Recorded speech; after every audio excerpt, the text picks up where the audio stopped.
என்னுடைய அன்பு பணிவு நன்றி.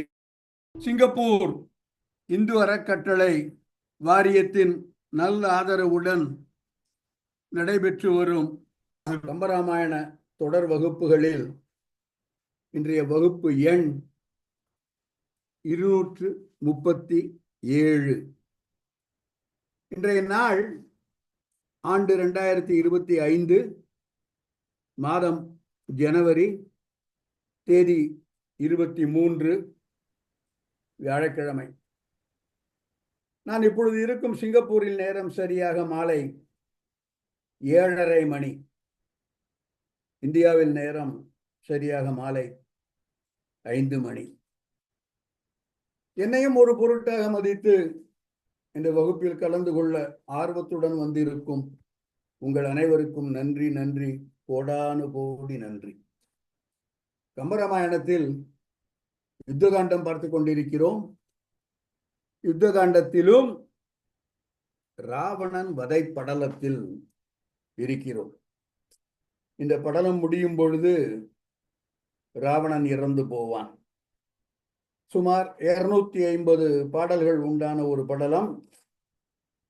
இன்றைக்கு நாம் துவங்க இருக்கும் பாடல் எண் 5. இன்னும் ஒரு 250 பாடல் இந்த படலத்தில் நாம் பார்க்க போகிறோம்.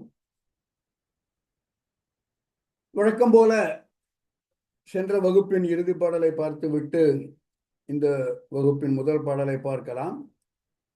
ராவணன் தேர் ஏறும் படலம் பார்த்தோம். ராமன் தேர் ஏறும் படலம் பார்த்தோம். இப்பொழுது ராமன் ராவணன் இருவரும் அவரவர்கள் தேரில் ஏறி, ராமனுக்கான தேர் சிவபெருமானால் பரிந்துரை செய்யப்பட்டு இந்திரன் தன்னுடைய தேரை அனுப்புகிறான். அந்த தேருடன் மாதலி என்ற தேரோட்டியும் வருகிறான். இந்த மாதிரி திடீரென்று தன் முன் ஒரு தேர் வந்து நிற்பதை நம்பாமல் ராமன் அதில் ஏற தயங்குகிறான். பிறகு மாதலி இன்னார் அனுப்பிய தேர் என்று சொல்ல, அதன் பிறகும் ஆஞ்சநேயன், தம்பி இலக்குவன் இருவருடைய ஒப்புதலையும் வாங்கி கொண்ட பிறகு ராமன் அந்த தேரில் ஏறுகிறான். இரண்டு தேரும் ஒன்றை ஒன்று நோக்கி நகர்ந்து கொண்டிருக்கின்றன என்ற அளவில் சென்ற வகுப்பு நிறைவு பெற்றது. சென்ற வகுப்பின் நிறைவு பாடலை ஒரு பார்வை பார்த்துவிட்டு இந்த வகுப்பின் முதல் பாடலுக்குள் போகலாம். அக்ஷய், பாடல் 5.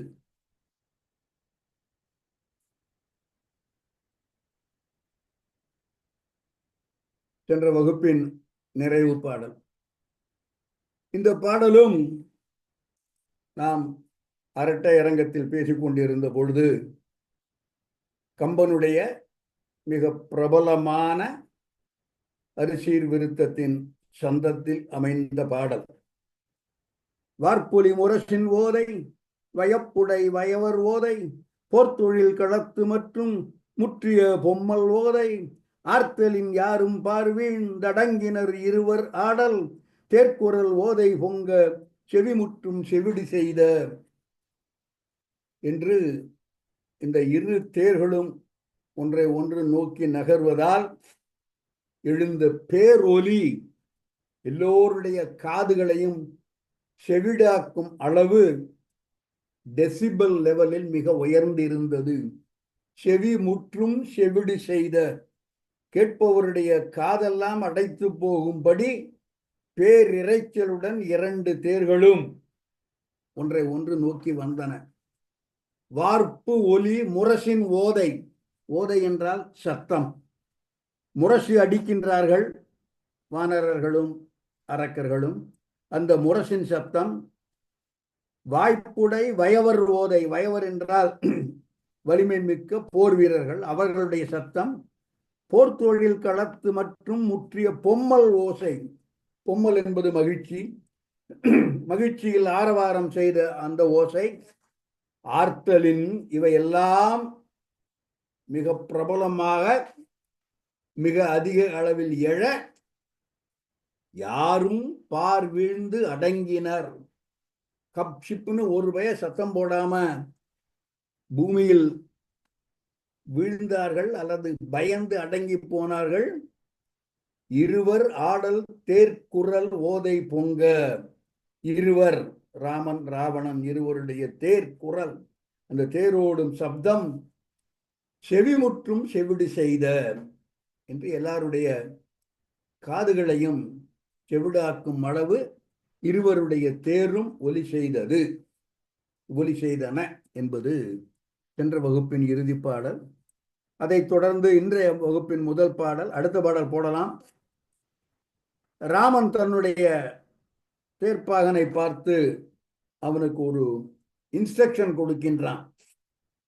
மாதலி வதனம் நோக்கி மன்னர்தம் மன்னன் மைந்தன் காதலால் கருமம் ஒன்று கேட்டியால் கழித்த சிந்தை ஏதலன் மிகுதியெல்லாம் இயற்றிய பின்றை எந்தன் சோதனை நோக்கி செய்தி துடிப்பிலை என்ன சொன்னான். சொன்னவன் இராமன். யாரை நோக்கி சொல்கிறான்? மாதலி வதனம் நோக்கி.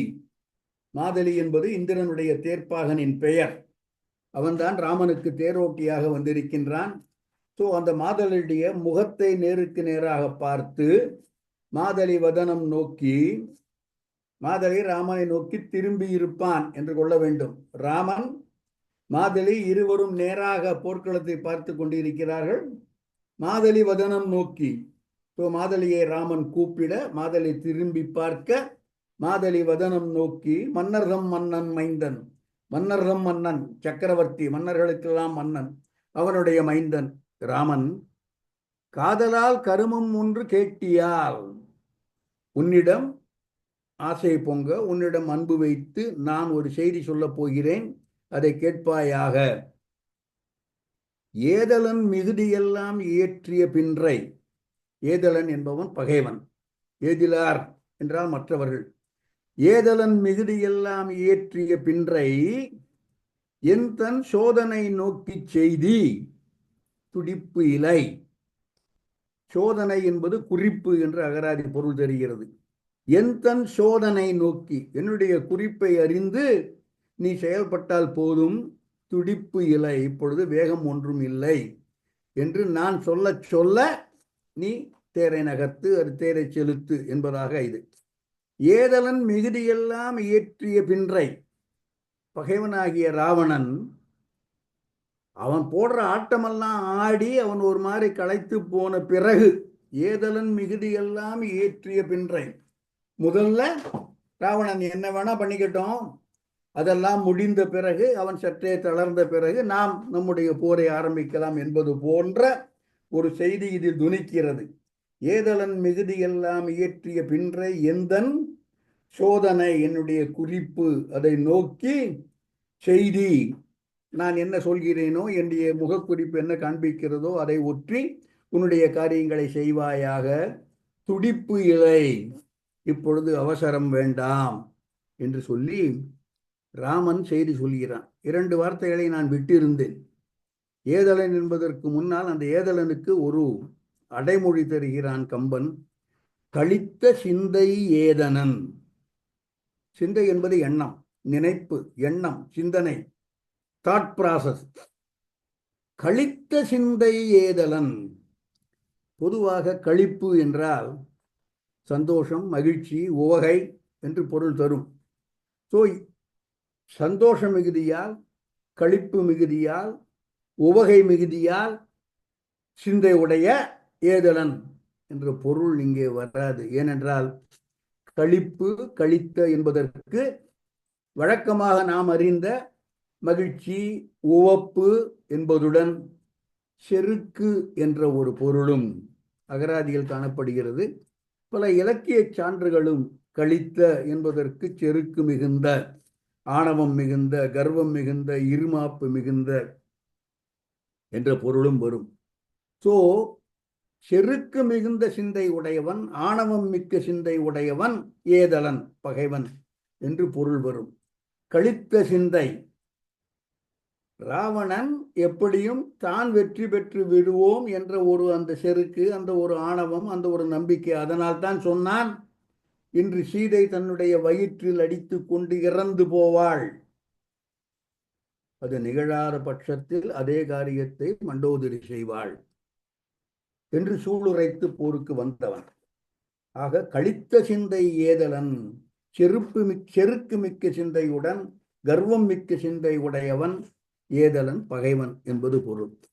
இந்த கழித்த என்பதற்கு வழக்கமாக நாம் கொண்ட மகிழ்ச்சி, உவப்பு என்பது அல்லாமல் செருக்கு என்ற பொருளில் வந்த ஒரு எடுத்துக்காட்டையும் இலக்கிய சான்றையும் நம்மால் பார்க்க முடியும்.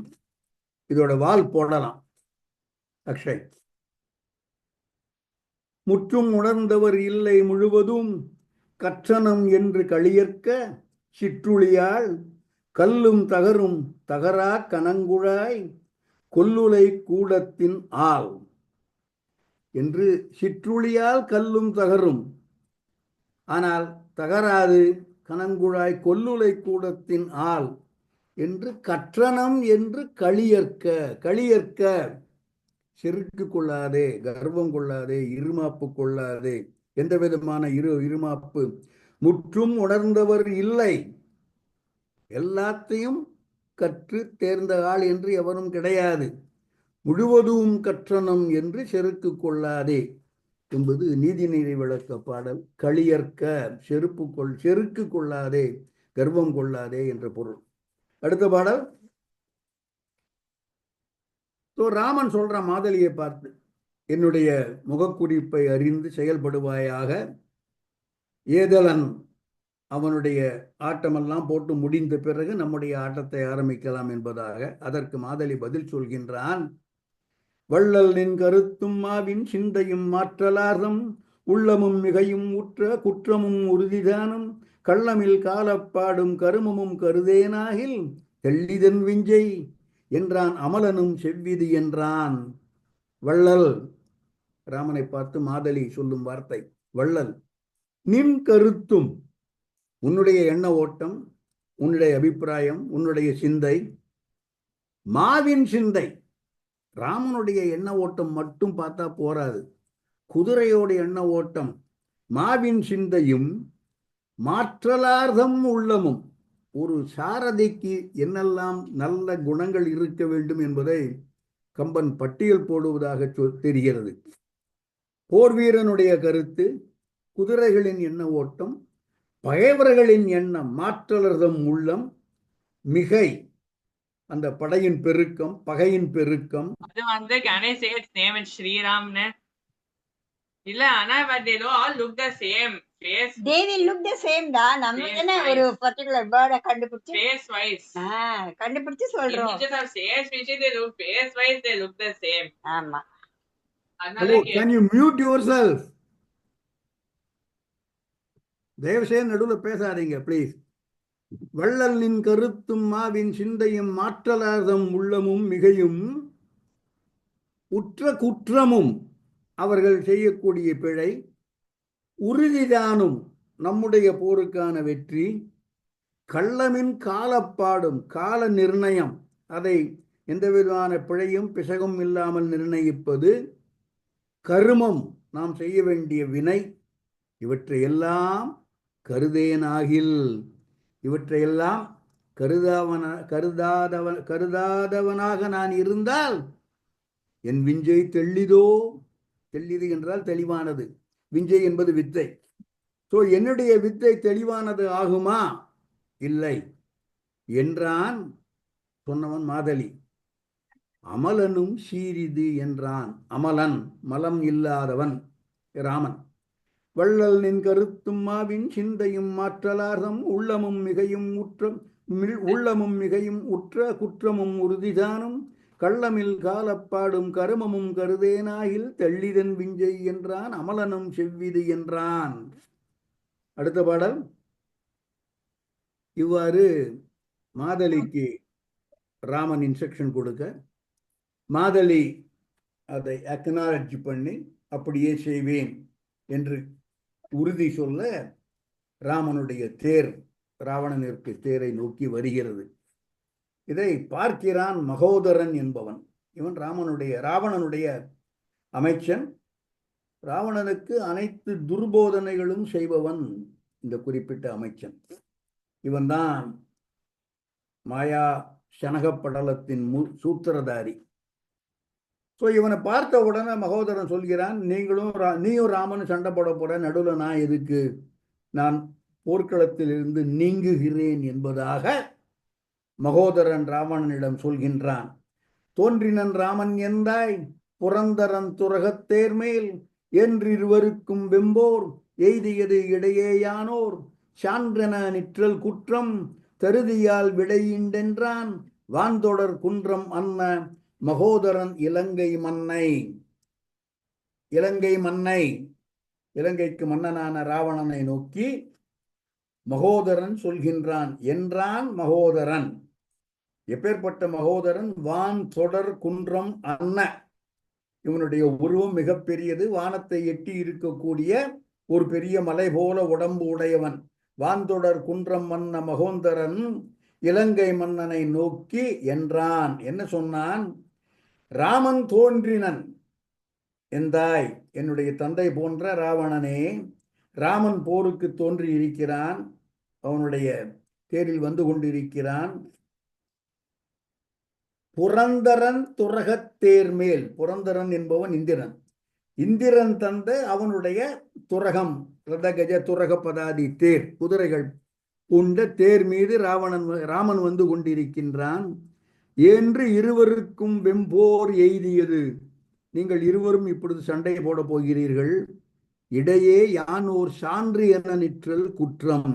இதை வேடிக்கை பார்த்து கொண்டு அல்லது இங்கே நிகழ்வதற்கு ஒரு சாட்சியாக நான் நின்று கொண்டிருப்பது குற்றமாகும்.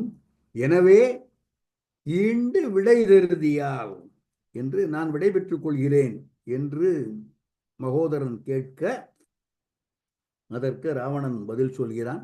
இதை எடுத்துடலாம் மகோதரன், இதை எடுத்துடலாம் அக்ஷய், எந்த பாட்டுமே வேண்டாம். ஸோ மகோதரன் ராவணனிடம், நீங்க 2 பேரும் சண்டை போடுங்க, நான் இதற்கு நடுவில் என்று கேட்க, ராவணன் அவனுக்கு பதில் சொல்கிறான். ராவணனுடைய போர் ஸ்ட்ராட்டஜின்னு வச்சுக்கலாம், தந்திரன்னு வச்சுக்கலாம். இதற்கு முன்னால் இதே மாதிரி ஒரு போர் ஸ்ட்ராட்டஜி இல்லைன்னா ஒரு போர் தந்திரம் செய்தான். மூலபல சேனையை ராமன் ஒருவனாக, ராமன் வெர்சஸ் மூலபல சேனை ஒரு பக்கத்தில், ராவணன் இலக்குவனை மற்றவரையும் அழிக்கலாம் என்ற எண்ணத்தில் இந்த பக்கம் வந்து போர் செய்தான் என்பதை பார்த்தோம். ஒரே சமயத்தில் 2 போர்கள், அந்த பக்கம் மூலபல சேனை வெர்சஸ் ராமன், இந்த பக்கம் ராவணன் வெர்சஸ் இலக்குவன் என்பதாக. அதே போன்று ஒரு போர் தந்திரத்தை ராவணன் இப்பொழுது சொல்கின்றான் மகோதரனிடம். நீ போய் இலக்குவனுடன் சண்டை போடு, நான் ராமனுடன் சண்டை போடுகிறேன் என்று ஒரே சமயத்தில் 2 அட்டாக் இருக்கட்டும் என்பதாக. இதற்கு பல பொருள் கொள்ளலாம். ஒன்று, ராமனை இலக்குவனிடமிருந்து தனிமைப்படுத்தினால்தான் என்னால் வெல்ல முடியும். இலக்குவன் ராமன் இருவரும் சேர்ந்திருக்கும் பட்சத்தில் என்னால் வெல்ல முடியாது என்பதை ஒப்புக்கொள்வது போல என்பது ஒரு பொருளாகும். 2வது பொருள், நீ அவனை பார்த்துக்கோ, நான் இவனை பார்த்துக்கிறேன் என்று தனித்தனியாக பிரிந்து செயல்படலாம் என்பதாக ராவணன் மகோதரனிடம் இந்த ஒரு ஆலோசனையை சொல்கின்றான். பாடலை பார்ப்போம். அக்ஷய் பாடலை போடலாம். பாடல் 9. அக்ஷய், பாடல் 9. அம்புயம் மனைய கண்ணன் தன்னை யான் அரியின் ஏறு தும்பியை தொலைத்ததென்ன தொலைக்குவன் தொடர்ந்து நின்ற தம்பியை தடுத்தியாயின் தந்தனை கொற்றம் என்றான் வெம்பிகள் அரக்கன் அஃதே செய்வன் என்றவனின் மீண்டான். அம்புயம் அணைய கண்ணன். அம்புஜம் என்றால் தாமரை, புயம் என்பது புஜம், வரதராயன் ஆயிடுவான். அம்புஜம் அணைய கண்ணன் ராமன் தாமரை போன்ற கண்ணை உடையவன். அவனை யான் அரியின் ஏறு தும்பியை தொலைத்தது என்ன தொலைக்குவன். அரியின் ஏறு, ஒரு சிங்கம் யானையை கொல்லுவது போல அரியின் ஏறு யானையை கொல்வது போல நான் அம்புயம் அணைய கண்ணன் தன்னை தொலைக்குவன். நான் ராமனை கொன்று விடுவேன். அது எப்பொழுது நிகழும் என்றால், தொடர்ந்து நின்ற தம்பியை தடுத்தியாயின். நீ லக்ஷ்மணனோட போர் செய்து வெல்ல வேண்டும் என்பது கூட இல்லை. தம்பியை தடுத்தியாயின், இலக்குவன் இந்த பக்கம் வந்து போர் செய்யாமல் நீ அவனுடன் சென்று நீ போர் செய்து அவனை ஓரங்கட்டி விட்ட என்றால், குற்றம் தந்தனை. தந்தனை குற்றம். குற்றம் என்பது வெற்றி. எனக்கு நீ வெற்றியை உண்டாக்கி தருவாய் என்று மகோதரனை பார்த்து, மகோதரன் தான் போர் செய்ய போவது இல்லை, நீயும் ராமனும் போர் செய்யுங்க என்று நான் விலகிக் கொள்கிறேன் என்று சொல்ல, நீ விலகி போகாதே, உனக்குன்னு ஒரு அசைன்மெண்ட் இருக்கு, உனக்குன்னு ஒரு டாஸ்க் இருக்கு, நீ அவனுடன் போய் போர் செய்து இலக்குவனை இந்த பக்கம் வராமல் தடுத்து விடுவாய் என்றால் என்னால் ராமனை வெல்ல முடியும். அவ்வாறு தடுக்காவிட்டால் என்னால் ராவனை வெல்ல முடியாது என்பது துணிக்க, தந்தனை குற்றம். நீ இலக்குவனை தடுத்தால் எனக்கு வெற்றியை தருவாய் என்று ராவணன் கேட்க, வெம்பு இகல் அரக்கன். இகல் என்றால் போர், பகை, கோபத்தோடு இருக்கின்ற பகைவனாகிய அரக்கன் அஹ்தே செய்வன் என்று அவனின் மீண்டான். ராவணன் இருக்கும் இடத்திலிருந்து நீங்கி செல்கின்றான். அடுத்த பாடல். ராவணனை விட்டு மீண்டு போகிறான், விலகி போகிறான் மகோதரன். மீண்டவன் எழவல் நின்ற பாணியன் விலங்கா முன்னம் ஆண்டகை தெய்வத்தின் தேர் அணுகியது அணுகும் காலை மூண்டெழு வெகுளியோடும் மகோதரன் முனிந்து முட்ட தூண்டுதி தேரை என்றான் சாரதி தொழுது சொன்னான். மீண்டு அவன் இளவல். இளவல் என்பது இலக்குவன். மீண்டு மகோதரன் ராவணனிடம் இருக்கும் இடத்தை விட்டு நீங்கி இளவல் நின்ற பாணியின், பாணி என்ற சொல்லுக்கு பக்கம் என்று பொருள், அகராதிப்படி புதிய வார்த்தை. மீண்டவன் இளவல் நின்ற பாணியின் விலங்கா முன்னம், இலக்குவனின் பக்கத்தில் இவன் சேருவதற்கு முன்னால் ஆண்டகை தெய்வத்தின் தேர் அணுகியது. ராமன் ஏறி வரக்கூடிய தேர் மகோதரன் இருக்கும் இடத்தை நெருங்கி வந்தது. அணுகும் காலை. அவ்வாறு ராமனுடைய தேர் தான் இருக்கும் இடத்திற்கு பக்கத்தில் வந்தவுடன் மகோதரன் மூண்டெழும் வெகுளியோடும் மிகுந்த கோபம் கொண்டு முனிந்து மேலும் கோபப்பட்டு தூண்டுதி தேரை முட்ட, அந்த ராமனை நோக்கி என்னுடைய தேரை செலுத்து, தூண்டுதி தேரை முட்ட என்றான். மகோதரன் ராமனுடன் போர் செய்வதற்காக தேரை செலுத்தி, ஏன்னா ராமனுடைய தேர் இவன் நோக்கி வந்துருச்சு. அந்த ராமனுடன் போர் செய்வதற்காக தேரை செலுத்து என்று மகோதரன் சொல்ல சாரதி சொன்னான், தொழுது சொன்னான். இந்த புரோட்டோகால அம்மன் விடுறதே இல்லை. என்னதான் இருந்தாலும் இவன் சாரதி, அவன் இவனுடைய பாஸ், எஜமானன், இவனுடைய தலைவன். எனவே அவனை தொழுது சாரதி சொல்கின்றான். என்ன சொல்கிறான் பார்ப்போம். அடுத்த பாடல். எண்ணருங்கோடி வெங்கன் ராவணர் ஏயும் என்று நன்னிய பொழுது மீண்டு நடப்பரோ கிடப்பதல்லால் அண்ணல் தன் தோற்றம் கண்டால் ஐயனி கமலம் மன்ன கண்ணனை ஒழிய கப்பால் செல்வதே கருமம் என்றான். இந்த சாரதி மகோதரனுக்கு அட்வைஸ் பண்றான். எண்ணருங்கோடி வெங்கன் ராவணரேயும். எண்ணருங்கோடி ராவணன், எண்ண முடியாத, எண்ணுவதற்கு அரிதான கோடிக்கணக்கான, ஒரு ராவணன் இல்ல, கோடிக்கணக்கான ராவணர்கள். எப்பேற்பட்ட ராவணர்கள்? வெங்கண் ராவணர், சிவந்த கொடிய கோபத்தை எழக்கூடிய கண்களை உடைய எண்ணில்லாத கோடிக்கணக்கான ராவணர்கள் வந்தாலும் இன்று நன்னிய பொழுது, போர் நண்ணுதல் என்றால் சென்று அடைதல் இல்லது கிடைத்தல்.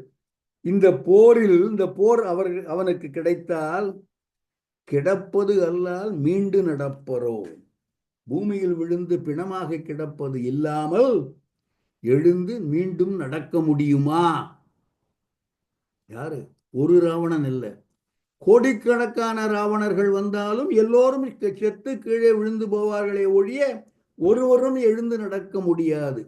எண்ணருங்கோடி ராவணரேயும், எண்ணருங்கோடி வெங்கண் ராவணரேயும் இன்று நன்னிய பொழுது மீண்டு நடப்பரோ கிடப்பது அல்லால் அண்ணல்தன் தோற்றம் கண்டால் ராமனுடைய தோற்றம், the mere appearance of Raman, அதை பார்த்தாலே எனக்கு தெரிகிறது அவன் ராமன் வில் எடுக்க வேண்டாம், அம்பு தொடுக்க வேண்டாம், சண்டை போட வேண்டாம். பை த மியர் அப்பியரன்ஸ், அண்ணல்தன் தோற்றம் கண்டால் ஐயனி கமலம் மன்ன கண்ணனை, கமலக்கண்ணன். போன வாட்டி அம்புய கண்ணன், இந்த வாட்டி கமலக்கண்ணன். அம்பு கமலக்கண்ணனை ஒழிய இவனை நீங்கி, இவனை தவிர்த்து, இவனை விட்டு அப்பால் செல்வதே கருமம் என்றான். சாரதி சொல்றான் மகோதரனை பார்த்து, நீ போய் இவங்க கூட சண்டையெல்லாம் போடாத, நீ மட்டும் இல்லை, ஏகப்பட்ட ராவணர்களே வந்தாலும் எல்லோரும் அடியப் போகிறார்கள், நீ இவனை நீங்கி போய்விடு, இவனுடன் போர் செய்யாதே என்பதாக சாரதி மகோதரனுக்கு அட்வைஸ் பண்ணுகிறான். அடுத்த பாடல். இதை கேட்கிறான் மகோதரன், எக்கச்சக்கமா கோபம் வருது. என்றலும் எயிற்று பேழ்வாய், என்றலும் எயிற்று பேழ்வாய், மடித்தடாய் எடுத்து நின்னை தின்றனன் எனினும் உண்டாம் பழியனச் சீற்றம் சிந்தும் குன்றன தோற்றத்தந்தன் கொடி நெடுந்தேரின் நேரே சென்றதவ் ராமன் திந்தேர் விளைந்தது திமிலத்தின் போர்.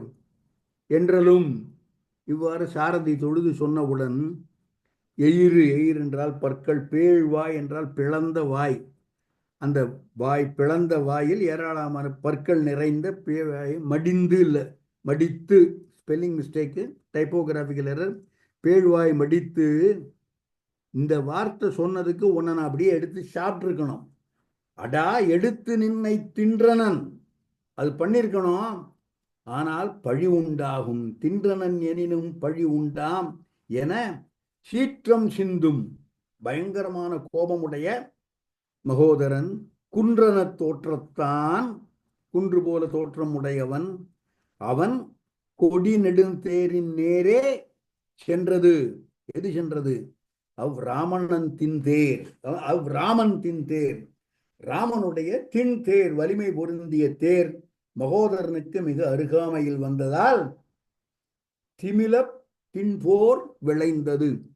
திமிலம் என்றால் பேரொலி, பெரிய ஆரவாரம். ஸோ அப்பேற்பட்ட பெரிய ஆரவாரத்துடன் போர் ராமனுக்கும் மகோதரனுக்கும் நிகழ்ந்தது. அடுத்த பாடல். பொந்தடம் தேரும் மாவும் பூட்கையும் புலவுன் வாட்கை கல்தடம் தின்தோளாலும் நெருங்கிய கடல்கள் எல்லாம் வற்றின ராமன் வாழி வட அனல் பருக வந்தால் ஒற்றைவன் தடந்தேரோடும் மகோதரன் ஒருவன் சென்றான். பொந்தடம் தேர், கல்தடம் தின்தோள், முதல் 2 வரிகள். அது பொற்றடத்தேரும் கற்றடத்தின்தோள். அப்பதான் பொற்றடம், கற்றடம், வற்றின, ஒற்றை என்று எதுகை சரியாக வரும். பாட்டு அப்படித்தான் இருக்கு, நான் உங்களுக்காக பிரித்து தந்திருக்கிறேன். பொற்றடத்தேர், பொந்தடத்தேரும் கற்றடத்தின் தோள், கல் தடத்தின் தோள். தேர், மா என்றால் குதிரை, பூட்கை என்றால் யானை, புதிய வார்த்தை, பார்த்திருக்கிறோம் ஏற்கனவே. புலவு உன் வாட்கை கல் தடம் தின்தோள் ஆளும், ஆள் காலாட்படை, தேர்ப்படை, குதிரைப்படை, யானைப்படை, காலாட்படை. ஆள் என்பது காலாட்படை. கல் போன்ற வலிமை மிக்க தோள்களை உடைய, அது ஒரு குவாலிஃபிகேஷன், ஒரு தகுதி. கல் தடம் தின்தோள் ஆளும், அவர்கள் கையில் புலவு உன் வாழ், புலவு என்றால் மாமிசம், அப்படியே அடிக்கடி கொலை செய்து அந்த வாழை தொடச்சு கூட வைக்க முடியாதபடி எப்பொழுதுமே மாமிசம் ஒட்டி கொண்டிருக்கும் வாளை உடைய புலவு உன் வாட்கை கற்றடத்தின்தோள் ஆளும் நெருங்கிய கடல்கள் எல்லாம். இவையெல்லாம் கடல் அளவு நெருங்கி வந்த போதும் மகோதரனுடைய சேனை எல்லாம் வற்றின. எதுபோல? ராமனுடைய வாளி என்னும் வட அனல் பருக. வட அனல் என்பது வடவைத்தீ, வடமுகாக்கினி, ஊழிக்காலத்தின் இறுதியில் எழக்கூடிய ஒரு பெரும் தீ. அந்த தீயாண்டு எல்லா கடல்களையும் வற்ற வைப்பது போல ராமனுடைய அம்பு தேர்ப்படை, காலாட்படை, குதிரைப்படை, யானைப்படை எல்லாவற்றையும் வற்றச் செய்து விட்டன. வன்தாள் ஒற்றை வன் தடம் தேரோடும், இவையெல்லாம் போக தன்னுடைய தேரை மட்டும் எடுத்துக்கொண்டு மகோதரன் ராமனுடன் போர் செய்வதற்காக சென்றான். சென்றவன் ராமனோடு போரிடுகிறான். ராமன் மீது அம்பு ஏவுகின்றான். அடுத்த பாடல். அசனி ஏறி இருந்த கொற்ற கொடியின் மேல் அறவத்தேர் மேல் குசை உரு பாகன் தன்மேல் கொற்றவன் கோவத்தோள் மேல் விசை உரு பகழி மாறி வித்தினான் விண்ணினோடும் திசைகளும் கிழிய ஆர்த்தான் தீர்த்தனும் முறுவல் செய்தான். அசனி ஏறி இருந்த கொடி, இடி. இந்திரனுடைய கொடிக்கு அதில் இருக்கும் சின்னம். ராவணனுக்கு வீணை கொடி, அதுபோல இந்திரனுடைய கொடி இடி, அந்த சிம்பல். அசனை ஏறி இருந்த கொற்ற கொடியின் மேல், அந்த இடியை கொடியாக கொண்ட அல்லது இடி கொடி, இடபக்கொடி என்று சிவபெருமானுக்கு சொல்கிறோம் அல்லவா, அதுபோல சேவற்கொடியோன் முருகனுக்கு சொல்கிறோம் அல்லவா, அதுபோல இடியை கொடியாக கொண்டவன் இந்திரன். அவனுடைய அந்த கொடியின் மேல் அரவத்தேர் மேல், அரவம் என்றால் பாம்புன்னு பொருள் கொள்ளக்கூடாது, அரவம் என்றால் ஒலி. ஆள் அரவம் இல்லைன்னு சொல்றோமா இல்லையா? அரவம் என்றால் ஒலி. ஒலி மிகுந்த அந்த தேர் மேல் குசை உரு பாகன் தன் மேல், குசை என்பது கடிவாளம். ஸோ கடிவாளத்தை பிடித்து கொண்டிருக்கிற அந்த பாகன் மீது, கொற்றவன் குவவு தோள் மேல், கொற்றவன் என்பவன் ராமன், ராமனுடைய தோள்களின் மீது விசை உரு பகழி மாறி வித்தினான். வித்தியவன் மகோதரன், விதைத்தவன் என்று பொருள். பகழி மாறி விதைத்தான். விசை உரு பகழி மாறி, பகழி என்றால் அம்பு, மாறி என்றால் மழை. அம்பு மழை பொழிந்தான். யார் மேலெல்லாம்? கொடியின் மீது, தேரின் மீது, பாகன் மீது, ராமன் மீது. இந்த மாதிரி அம்புகளெல்லாம் ஏவி விட்டு மகோதரன் பெரிய சத்தம் போட்டு தன்னுடைய வெற்றியை குறித்து குதூகலிக்கிறான், பேரரவம் செய்கிறான். இவ்வளவு அம்பு போட்டுட்டோமே என்று விண்ணினோடும் திசைகளும் கிழிய ஆர்த்தான். இவ்வளவும் மகோதரனுடைய செய்கை. ராமனுடைய செய்கை தீர்த்தனும் முறுவல் செய்தான். இப்பேற்பட்ட ஒரு மகோதரன் இவ்வளவு செய்த போதும் எந்த விதமான பாதிப்பும் இல்லாமல், இவற்றினால் எந்த விதமான தாக்கமும் இல்லாமல் ராமன் இவனுக்கு கொடுத்த ஒரே பதில் புன்முறுவலாக அமைகிறது. அசனியேர் இருந்த கொற்ற கொடியின் மேல் அரவத்தேர் மேல் குசை ஒரு பாகன் தன்மேல் கொற்றவன் குவத்தோள் மேல் விசை ஒரு பகழி மாறி வித்தினான் விண்ணினோடும் திசைகளும் கிழிய கார்த்தான் தீர்த்தனும் முறுவல் செய்தான். குவவு என்றால் திரட்சி மிக்க, திரண்ட, உயர்ந்த, பெரிய தோள், குவவு தோள் மேல். அடுத்த பாடல். இவ்வாறு மகோதரன் ராமன் மீது இவ்வளவு அம்புகள் ஏவ, ராமன் பதிலுக்கு கணை ஏவுகின்றான். வில் ஒன்றால் கவசம் ஒன்றால் விரலுடை கரமொரு ஒன்றால் கல்லொன்று தோளும் ஒன்றால் கழுத்தொன்றால் கடிதின் வாங்கி செல்லொன்று கணைகள் ஐயன் சிந்தினான் செப்பி வந்த சொல்லொன்றாய் செய்கை ஒன்றாய் துணிந்தனன் அரக்கன் துஞ்சி. ஒரே ஒரு பாடுதான். மகோதரன் மாண்டு போகிறான். வில் ஒன்றால், ராமனுடைய ஒரு கணையால், வில் ஒரு கணையால், வில் ஒரு கணையால், வில் ஒன்றால், ஒன்றால் என்றால் ஒரு கணையால். கவசம் ஒன்றால், மகோதரனுடைய கவசம் ஒரு கணை, கவசம் போயிடுத்து, வில் போயிடுத்து. ஒரு அம்பு வில்லை முறிக்கிறது, ஒரு அம்பு கவசத்தை துளைக்கிறது, ஒரு அம்பு கரத்தை வெட்டுகிறது. விரல் உடை கரம் போர் ஒன்றால், ஒரு அம்பால் மகோதரனுடைய கரம் அற்று போகிறது. கல் ஒன்று தோளும் ஒன்றால், கல் போன்ற, ஒன்றுதல் என்றால் அது போன்ற, அதற்கு சமமான, அதை நிகர்த்த, அதற்கு ஈக்குவலாக இருக்கக்கூடிய கல் ஒன்று தோளும் ஒன்றால், ஒரு அம்பால் தோல் போய்விட்டது, மற்றொரு அம்பால் கழுத்து போய்விட்டது. கழுத்து ஒன்றால் என்று மகோதரனுடைய உடல் அங்கங்கள் ஒவ்வொன்றாக ராமன் வெட்டி வெட்டி கடிதின் வாங்கி செல் ஒன்று கணைகள், செல் என்றால் இடி என்று பொருள். செல் ஒன்று, செல்லை போன்ற இடியை போன்ற இடிக்கு சமமான இடியை நிகர்த்த கணைகளை ஐயன் சிந்தினான். ராமன் தன்னுடைய கணைகளை ஏவுகிறான். ஒரு அம்பால் வில், ஒரு அம்பால் கவசம், ஒரு அம்பால் கரம், ஒரு அம்பால் தோள், ஒரு அம்பால் கழுத்து என்று ஐயன் கணைகள் சிந்தினான். மகோதரன் மாண்டு போகிறான். எப்படி மாண்டு போகிறான்? செப்பி வந்த சொல் ஒன்றாய் செய்கை ஒன்றாய். ராவணனிடம் இவன் சொல்லிவிட்டு வந்திருக்கிறான், தம்பியை தடுத்து என்றால் நீ போய் இலக்குவனை தடுத்து அஃதே செய்வன். உங்களுக்கு இந்த அந்த வரி ஞாபகம் இருக்கலாம் என்று சொல்லி ராவணனிடம் சொல்லியது ஒன்று, சொல் ஒன்றாக, ஆனால் செய்கை வேறொன்றாக. அவன் ராவணனிடம் என்ன சொன்னானோ அது நிகழவில்லை. அதற்கு மாறாக அரக்கன் துணிந்தனன், வெட்டுப்பட்டான். துணிதல் என்றால் வெட்டுதல். அரக்கன் துணிந்தனன், துஞ்சினன், துஞ்சி, துஞ்சுதல் என்றால் இறந்து போதல். மகோதரன் இறந்து போகின்றான் ராமனுடைய கணைகளால். அடுத்த பாடல். இதை ராவணன் பார்க்கின்றான். மகோதரன் இறந்து போனதை ராவணன் பார்க்கின்றான். மோதரன் முடிந்த வண்ணம் மூவகை உலகத்தோடும் மாதிரம் எவையும் வென்ற வந்தொழில் அரக்கன் கண்டான். சேதனை உண்ணக் கண்டான், செலவிடு செலவிடு என்றான். சூதனும் முடுகித் தூண்ட சென்றது துரகத்தின் தேர். மோதரன் முடிந்த வண்ணம், மோதரன் என்பது மகோதரன். முடிந்த வண்ணம், அவன் எவ்வாறு செத்து போனான் என்பது, எவ்வாறு அவனுடைய இறுதி எவ்வாறு நிகழ்ந்தது என்பதை அரக்கன் கண்டான்.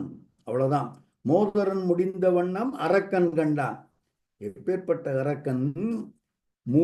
மூவகை உலகத்தோடும் மாதிரம் எவையும் வென்ற அரக்கன். உலகத்தையும் வென்றவன். மாதிரம் என்றால் திசைகள், எல்லா திசைகளிலும் வெற்றியே பெற்றவன் அவன்.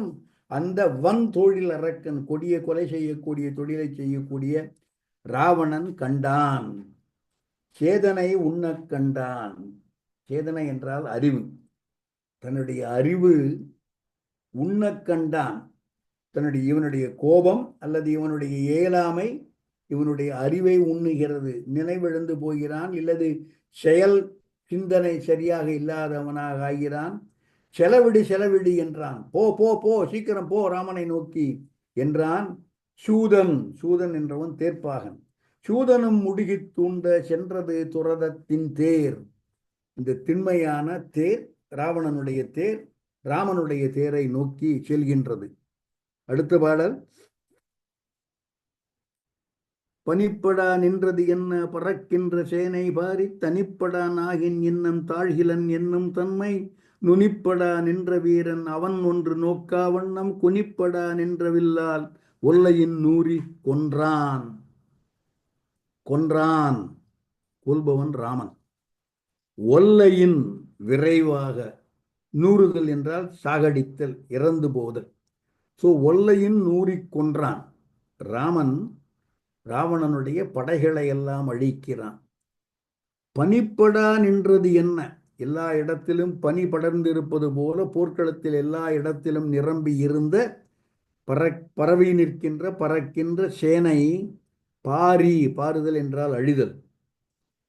தனிப்படான், அவ்வாறு அந்த சேனை எல்லாம் அழிந்து போய் இவன் தனிமைப்படுத்தப்படாவிட்டால் இவன் தாழ்கிலன். தாழ்கிலன் என்னால் தாழ்ந்து போவது என்றால் வலிமை இழப்பது, சோர்வடைவது, தளர்ச்சி அடைவது. இவனுடைய சேனை முற்றுமாக அழிக்கப்பட்டு இவன் தனிப்பட்டவனாகினால் தான். அவ்வாறு செய்யாவிட்டால் இவன் தாழ மாட்டான், அவ்வாறு செய்தால் இவன் தாழ்வான் என்னும் தன்மை. இந்த உண்மையை நுனிப்படா நின்ற வீரன், நுனித்தல் என்றால் நுண்மையாக ஆராய்தல். நுனிப்படா நின்ற வீரன், நன்றாக ஆராய்ந்து பாய்த்து அறிந்த ராமன் அவன் ஒன்று நோக்கா வண்ணம், நோக்காமல் இருக்க மாட்டான்.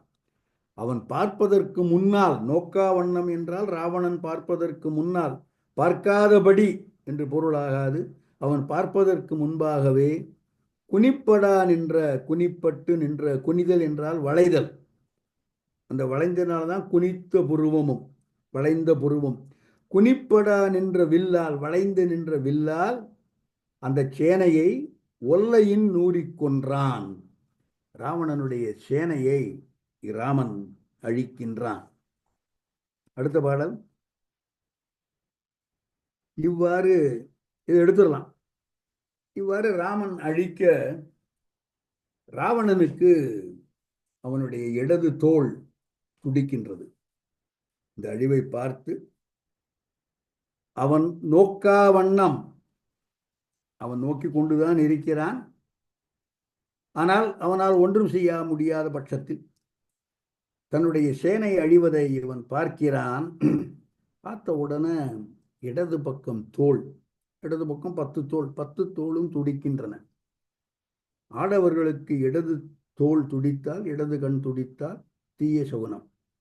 ஆடவருக்கு வலது தோளும் வலது கண்ணும் துடிக்க வேண்டும், பெண்களுக்கு மாறி. ஸோ இதை பார்த்தவுடன் ராவணனுக்கு அவனுடைய இடது தோள் துடிக்கின்றது. ஒரு கெட்ட சகுனம், ஒரு துர்நிமித்தம், ஒரு துர்ச்சகுனம் அவனுக்கு தோன்றுகிறது. அதை கம்பன் பதிவு செய்கிறான். அடுத்த பாடல். அக்ஷய் பாடலை போடலாம். 18வது பாடல்.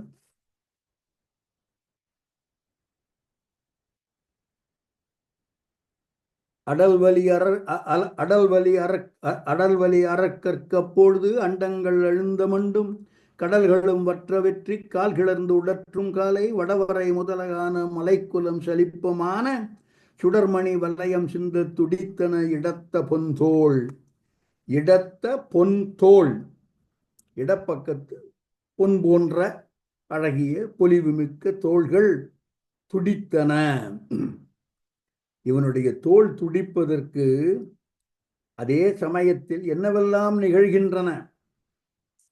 அடல் வலி அறக்கற்கு, வலிமை மிகுந்த, அடல் என்றாலே வலிமை, வலிமை மிகுந்த ராவணனுக்கு அப்பொழுது இடது பொன்தோள் துடித்தது. அவ்வளவுதான். அடல் வலி அறக்கற்கு அப்பொழுது இடத்த பொன்தோள் துடித்தன. அவ்வளவுதான் செய்தி. அந்த தோள் துடிப்பதற்கு தோதாக அந்த தோள் துடிக்கும் பொழுது என்னெல்லாம் நிகழ்ந்தன என்றால், அண்டங்கள் அழுந்தி போன, கடல்கள் வற்றி போன, அண்டங்கள் அழுந்த மண்டும் கடல்களும் வற்ற வெற்றி கால் கிளர்ந்து, கால் என்றால் காற்று, பல இடங்களில் பார்த்து இருக்கிறோம் இந்த வார்த்தை. கால் கிளர்ந்து உடற்றும் காலை, பெரிய சூறாவளி போன்று பெரிய காற்று அடிக்கிறது. வடவரை, வடக்கே இருக்கக்கூடிய மலை மேருமலை என்று கொள்ளலாம். வடவரை முதல ஆன மலை குலம், குலம் என்றால் குழு, கூட்டம், தொகுதி எல்லாம் சலிப்ப, சோர்ந்து போய் உடைந்து போவது போல, மான என்றால் அதற்கு நிகரான, அண்டங்கள் எல்லாம் அழுந்துவது போல, கடல்கள் எல்லாம் வற்றுவது போல, சூறாவளி அடிப்பது போல, மலைகள் எல்லாம் உதிர்ந்து போல, அதற்கு ஒப்பாக சுடர்மணி வலயம், வலயம் என்பது வாகு வலயம் என்று சொல்கிறார்கள். தோளில் போடக்கூடிய ஒரு அணி, ஒரு வளையம் மாதிரி, தோல் வளை. சுடர்மணி வலயம் சிந்த துடித்தன இடத்த பொன்தோள். இந்த பாடலுக்கு ஒரு குறிப்பு ஊவேசா தருகிறார். இதை பாடலை எடுத்துடலாம். அக்ஷய், ஊவேசா இந்த பாடலுக்கு உரை எழுதும் பொழுது அவர் ஒரு நூல் படித்திருக்கிறார். அந்த நூலுக்கு பெயர் துடி நூல் என்று சொல்கிறார். துடி, துடி என்பது துடித்தல் என்ற பொருள் கொள்ளலாமோ என்று தோன்றுகிறது. என இடதுகோல் துடித்தது என்று துடிநூல் என்ற நூலில் சொல்லப்பட்டிருக்கக்கூடிய இந்த துடிப்பு சம்பந்தமான விஷயங்களை ஊவேசா பதிவு செய்கிறார். என்ன சொல்கிறார் என்றால், இங்கே தீய நிமித்தங்கள் குறித்து துடிநூல் என்ற ஒரு நூல் கூறுவதாக ஊவேசா பதிப்பு கூறுகிறது. இடத்தோள் துடிக்க பதியிழப்பான், இடப்புருவம் துடிக்க பெரிய பொல்லாங்கு பேச்சு உண்டாகும், இடக்கீழ் இமை துடிக்க துணைவருடன் இடர் பெறுவர், இட முன்கை துடிக்கின் பயம், இடப்புறங்கை துடிக்கின் பொல்லாங்கு, இட சிறு விரல் துடிக்கின் நல் உறவினர் சாவு, இட முதுகு துடிக்கின் அயலூர் பிரயாணம், இடது விலா துடிக்கின் இருந்த வீட்டை விட்டு வெளியேறல், இட கணைக்கால் துடிப்பால் சாவு, இட உள்ளங்கால் துடிப்பால் பிணி என்று இடது பக்கம் பாதாதி கேசம் இடது பக்கம் என்னெல்லாம் துடித்தால் ஒவ்வொன்றுக்கும் அது எதை சுட்டுகிறது என்பதாக துடி நூல் என்ற ஒரு நூல் சொல்வதாக இந்த பாட்டிற்கு உரை எழுதும் பொழுது ஊவேசா அவர்கள் சொல்லியிருக்கிறார். அதுபோல ராவணனுக்கு இப்பொழுது இடப்பக்கம் துடிக்கிறது. அடுத்த பாடல் ராவணனுக்கு இடப்பக்கம் அடுத்த பாடல் ராவணனுக்கு இடப்பக்கம் துடித்தது தவிர உலகத்தில் பல துர்ச்சகுனங்கள் அல்லது அந்த போர்க்களத்தில் பல துர்ச்சகுனங்கள், துர்நிமித்தங்கள், பேட் ஓமன் பல தென்படுகின்றன. உதிரமாறி சொரிந்தது உலகலாம், அதிரவானம் இடித்தது அருவரை, பிதிர வீழ்ந்தது அசனி ஒளிபெறா, கதிரவந்தனை ஊரும் கலந்தலால். மழை என்பது இரத்தமாக பொழிகிறது. உதிரமாறி சொரிந்தது, உலகெல்லாம் அதிர வானம் இடித்தது, பேரிடி இடிக்கிறது வானம். அருவரை பிதிர வீழ்ந்தது, மலைகளெல்லாம் நொறுங்கி போய் விழுகின்றன. அவ்வளவு அசனி, அசனி என்பது இடி. அருவரை பிதிர அசனி விழுந்தது, மலைகளெல்லாம் நொறுங்கி போகும் அளவுக்கு இடி இடிக்கிறது. ஒளிபெறா கதிரவன், கதிரவன் ஒளி இல்லாமல் இருப்பானா? ஒளிபெறா கதிரவன் தன்னை ஊரும் கலந்ததால். ஊர் என்பது கதிரவனை சுற்றி இருக்கக்கூடிய ஒரு ஒளிவட்டம், ஹேலோ.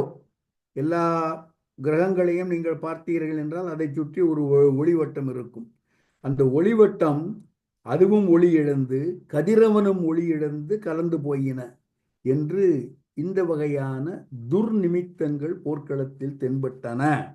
அடுத்த பாடல் இவை மட்டுமல்ல, 3 செட்டு துர்நிமித்தம் கம்பன் சொல்கின்றான். இது முதல். அடுத்தது வாவும் வாசிகள் தூங்கின வாங்கலின், ஏவும் வெஞ்சலை நானிடை இற்றன, நாவும் வாயும் உலர்ந்தன நாள்மலர், பூவின் மாலை புலால் வெறி பூத்ததால்.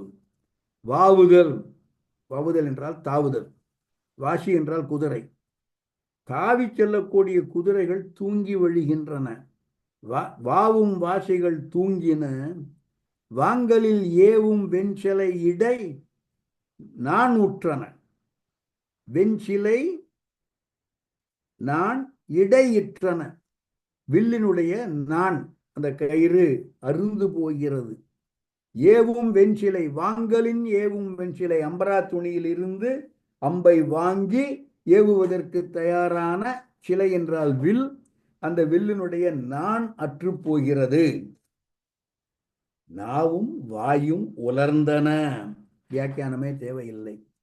நாள்மலர் பூவின் மாலை புலால் வெறி பூத்ததால். வெறி என்றால் மனம் என்று பொருள். இந்த இடத்தில் துர்நாற்றம். நாள் மலர், நாள்பட்ட மலர் அல்ல, அன்றலர்ந்த மலருக்கு நாள் மலர். இன்றைய பூ நாள் மலர், அன்றைய மலர்ந்த பூ, அதனால் செய்யப்பட்ட மாலை. நாள் மலர் பூவின் மாலை மணக்கணும். அது புலால் வெறி பூத்தது, இறைச்சி மாதிரி, மாமிசம் மாதிரி, ஊன் மாதிரி கெட்ட வாடை அடித்தது அந்த மாலைகளில் இருந்து. வாவும் வாசிகள் தூங்கின வாங்கலின், ஏவும் வெண்சிலை நானிடை இற்றன, நாவும் வாயும் உலர்ந்தன நாள்மலர், பூவின் மாலை புலால் வெறி பூத்ததால். இது 2வது செட் ஆஃப் துர் நிமித்தம். 3வது அடுத்த எழுது வீணை கொடு எந்து பதாகை மேல், கழுகும் காகமும் மொய்த்தன கண்கள் நீர், ஒழுகுகின்றன ஓடு இகல் ஆடல்மா, தொழுவில் நின்றன போன்றன சூழிமா. 2 மா சொல்லப்படுகிறது. 3வதில் ஒரு மா, 4வதில் ஒரு மா. 3வதில் குதிரைகள். எழுது வீணை கொடு எந்து பதாகை மேல். வீணை கொடி, ராவணனுடைய கொடி வீணை கொடி, ராமனுடைய கொடி இடி என்று சொன்னோம். எழுதப்பட்டிருக்கிற அந்த படம் வரையப்பட்டிருக்கிற கொடியில் எந்த படம் வரையப்பட்டிருக்கிறது என்றால் வீணை கொடி. வீணை கொடி என்பது ராவணனுடைய கொடி. அந்த காலத்துல நான் சின்ன பையனா இருந்தபோது சம்பூர்ண ராமாயணம் படம் வந்தபோது, என் வயதை ஒத்தவர்களுக்கு ஞாபகம் இருக்கலாம், மிக பிரபலமான ஒரு பாட்டு, வீணை கொடி உடைய வேந்தனே என்று ராவணனுடைய சபையில், டி.கே. பகவதி தான் ராவணன் நினைக்கிறேன், அவரை வைத்து புகழ்ந்து பாடக்கூடிய வீணை கொடி உடைய வேந்தனை என்று தொடங்கும். ஸோ எழுது வீணை கொடு ஏந்து பதாகை மேல், அந்த கொடியின் மீது எதெல்லாம் உட்கார்ந்துருக்கு? கழுகும் காகமும் மொய்த்தன. எப்படா பிணங்கள்லாம் விழு நம்ம போய் சாப்பிடலாம் என்பதற்காக கழுகும் காகமும் மொய்த்தன. ஓடு இகல் ஆடல் மா, ஓடக்கூடிய, இகல் என்றால் வலிமை அல்லது போருக்கான தகுதி வாய்ந்த, ஆடல் என்பது ஆடிக்கொண்டே இருக்கின்ற குதிரைகள், கண்கள் நீர் ஒழுகுகின்றன. கண்ணிலிருந்து கண்ணீர் கொட்டி குதிரைகள் ஒன்றும் செய்யாமல் நிற்கின்றன. சூழிமாம், சூழி என்பது யானைக்கு போடக்கூடிய முகப்படாம். முகப்படாம் போட்ட யானைகள் தொழுவில் நின்றன போன்ற. போருக்கு வந்த யானைகள் மாதிரி தெரியல, தொழுல கட்டி போட்ட யானையோட கொட்டாரத்துல கட்டி போட்ட போன்று போல அவ்வாறு யானைகள் நின்று கொண்டிருக்கின்றன என்று இந்த துர்நிமித்தங்கள் எல்லாம் போர்க்களத்தில் தோன்றுகிறது. இதை இமையோர்கள் பார்க்கிறார்கள், ராவணனும் பார்க்கிறான். அடுத்த பாடல். இன்னகாகி இமையவர்க்கு இன்பம் செய் துன்நிமித்தங்கள் தோன்றின தோன்றவும், அன்னது ஒன்றும் நிலைத்திலன் ஆற்றுமோ என்னை வெல்ல மனித்தன் என்று எண்ணுவான். இன்ன ஆகி, இவ்வகைப்பட்டதாக, இமையவர்க்கு இன்பம் செய். ஏன்னா இந்த துர்நிமித்தங்கள் எல்லாம் ராவணனுடைய தோல்வியை சுட்டுகின்றன, ராவணனுடைய அழிவை சுட்டுகின்றன இந்த துர்நிமித்தங்கள் எல்லாம். எனவே இன்ன ஆகி, இந்த வகையான இமையவர்க்கு இன்பம் செய் துன்நிமித்தங்கள் தோன்றின, கெட்ட சகுனங்கள், கெட்ட அறிகுறிகள், பேட் ஓமன், இவையெல்லாம் தோன்றின.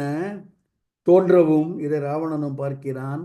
அன்னது ஒன்றும் நினைந்திலன், இதை பற்றி என்ன விதமான கவலையும் படாமல் தன்னுடைய தோல்வியை சுட்டுவதற்காக இப்பேற்பட்ட துர்நிமித்தங்கள் தோன்றுகின்றனவே என்ற எண்ணம் சற்றும் இல்லாமல் ராவணன், என்னை வெல்லல் மனிதன் ஆற்றுமோ, என்னை தோற்கடிப்பது என்பது இந்த மனிதனால் முடிக்கக்கூடிய செயலா என்று எண்ணுவான் என்று ராவணன் எண்ணுகிறான்.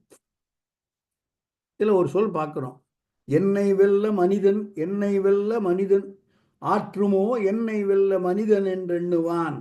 அப்படி இருக்கலாம். மனிதன் என்று அந்த இத்து போட்டு ஏன் வந்தது என்பது எனக்கு தெரியவில்லை. மனிதன், மனிதன் ரெண்டும் யாப்புப்படி சரியா இருக்கும். ஏன்னா இத்து இருந்தாலும் இல்லாவிட்டாலும் என்னை வெல்ல மனிதன் ஆற்றுமோ என்னை வெல்ல மனிதன் என்றெண்ணுவான், ஆற்றுமோ என்னை வெல்ல மனிதன் என்றெண்ணுவான் என்று மனிதன் என்று ஒரு சொல்லை போட்டிருக்கிறான் கம்பன். இந்த சொல் வந்தவுடனே உங்களுக்கு பலருக்கு ஞாபகம் வந்திருக்கலாம். இந்த இடத்தில் மனிதன் என்று போட்டது நான் ஏன் என்று யோசித்துக் கொண்டிருக்கிறேன். ஆனால் அப்பர் சுவாமிகள் மனிதன் என்று போட்டது எதுகைக்காக. அந்த பாட போடலாம். அக்ஷய், குனித்த புருவமும் கொவ்வை செவ்வாயில் குமிஞ்சிரிப்பும் பனித்த சடையும் பவழம்போல் மேனியில் பால் வெண்ணீரும் இனித்தமுடைய எடுத்த பொற்பாதமும் காணப்பெற்றால் மனித்த பிறவியும், மனித்த பிறவி, மனிதன இந்த இடத்துல போட முடியாது. குனித்த பனித்த இனித்த மனித்த, மனித்த பிறவியும் வேண்டுவதே இந்த மாநிலத்தே என்பது அப்பருடைய தேவாரம். அப்பர் காலத்தால் கம்பனுக்கு முற்பட்டவர். அவர் பயன்படுத்திய அதே சொல்லையும் கம்பன் பயன்படுத்தி இருக்கலாம். அப்படித்தான் என்று சொல்லவில்லை. ஒரு ரிமோட் பாசிபிலிட்டி, டிஸ்டிங்க் பாசிபிலிட்டி. மனித்த பிறவியும், அப்பர் சுவாமிகள் மனித்த என்று போடுவதற்கு நான் சொன்னது போல குனித்த பனித்த இனித்த மனித்த என்ற எதுகை காரணமாக. அடுத்த பாடல். வீங்கு தேர் செல்லும் வேகத்து வேலை நீர் ஒங்கு நாளின் ஒதுங்கும் உலகு போல் தாங்கள் ஆற்றகில்லார் தடுமாறித்தாம் நீங்கினர் இருபாலும் நெருங்கினார். இருபாலும் நெருங்கினார், இருபால் இரண்டு பக்கமும் ராவணனுடைய தேர் சென்று கொண்டிருக்கிறது. இரண்டு பக்கமும் அரக்கர்கள் அல்லது போர் வீரர்கள் நின்று கொண்டிருக்கிறார்கள். அந்த இரு பக்கத்திலும் நெருங்கி நிற்க கொண்டிருப்பவர்கள் நீங்கினார். அவர்கள் தேனுடைய வேகத்தை தாங்க முடியாமல் விலகி போய்விட்டார்கள். தாங்கள் ஆற்றிலர், அந்த வேகத்தினுடைய தேனுடைய வேகத்தை தாங்க முடியாமல் தாங்கள் ஆற்றுகில்லார். தாங்க முடியாதவர், ஏற்றுக்கொள்ள முடியாதவர்கள், பொறுத்து கொள்ள முடியாதவர்கள் தடுமாறி தாம் நீங்கினார், அந்த இடத்தை விட்டு செல்கிறார்கள். எவ்வாறு இது இருந்தது என்றால், இதற்கு காரணம் வீங்கு தேர்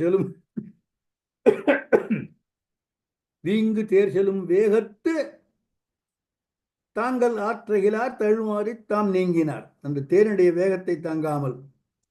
இது எவ்வாறு இருந்தது என்றால், வேலை நீர் ஓங்கு நாளின் ஒதுங்கும் உலகு போல். வேலை நீர் ஓங்கு நாள், கடலுடைய நீர் எல்லாம் கொந்தளித்து ஊழிக்காலம், பிரளய காலம், உலகம் அழியப் போகிறது. அந்த காலத்தில் கடல் நீர் பொங்கி எழ அதை கண்டு உலகு ஓடுவது போல், ஒதுங்கும் உலகு போல். உலகு என்பது உலகத்தில் உள்ள எல்லா உயிர்களும். பிரளய காலத்தில் கடல் நீர் பொங்கி எழ அதை கண்டு அச்சமுற்று எல்லோரும் விலகிச் செல்வது போல இந்த வீரர்கள் நீங்கினார்கள். காரணம், வீங்கு தேர் செல்லும் வேகத்து தாங்கள் ஆற்றுகில்லார், தடுமாறி நீங்கினார்கள். அடுத்த பாடல்.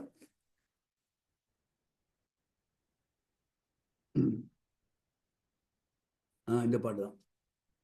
இப்பொழுது ராவணன் ஒரு பக்கம், ராமன் ஒரு பக்கம், இரண்டு பேரும் அவர்களுடைய தேர் மீது சென்று கொண்டு இருக்கிறார்கள் அல்லது நின்று கொண்டு இருக்கிறார்கள். போர் தொடங்க போகிறது. இவர்கள் இருவருக்கும் இடையே இவர்கள் இருவரும் நிற்பதை பற்றி பல வர்ணனைகள் கம்பன் சொல்கின்றான்.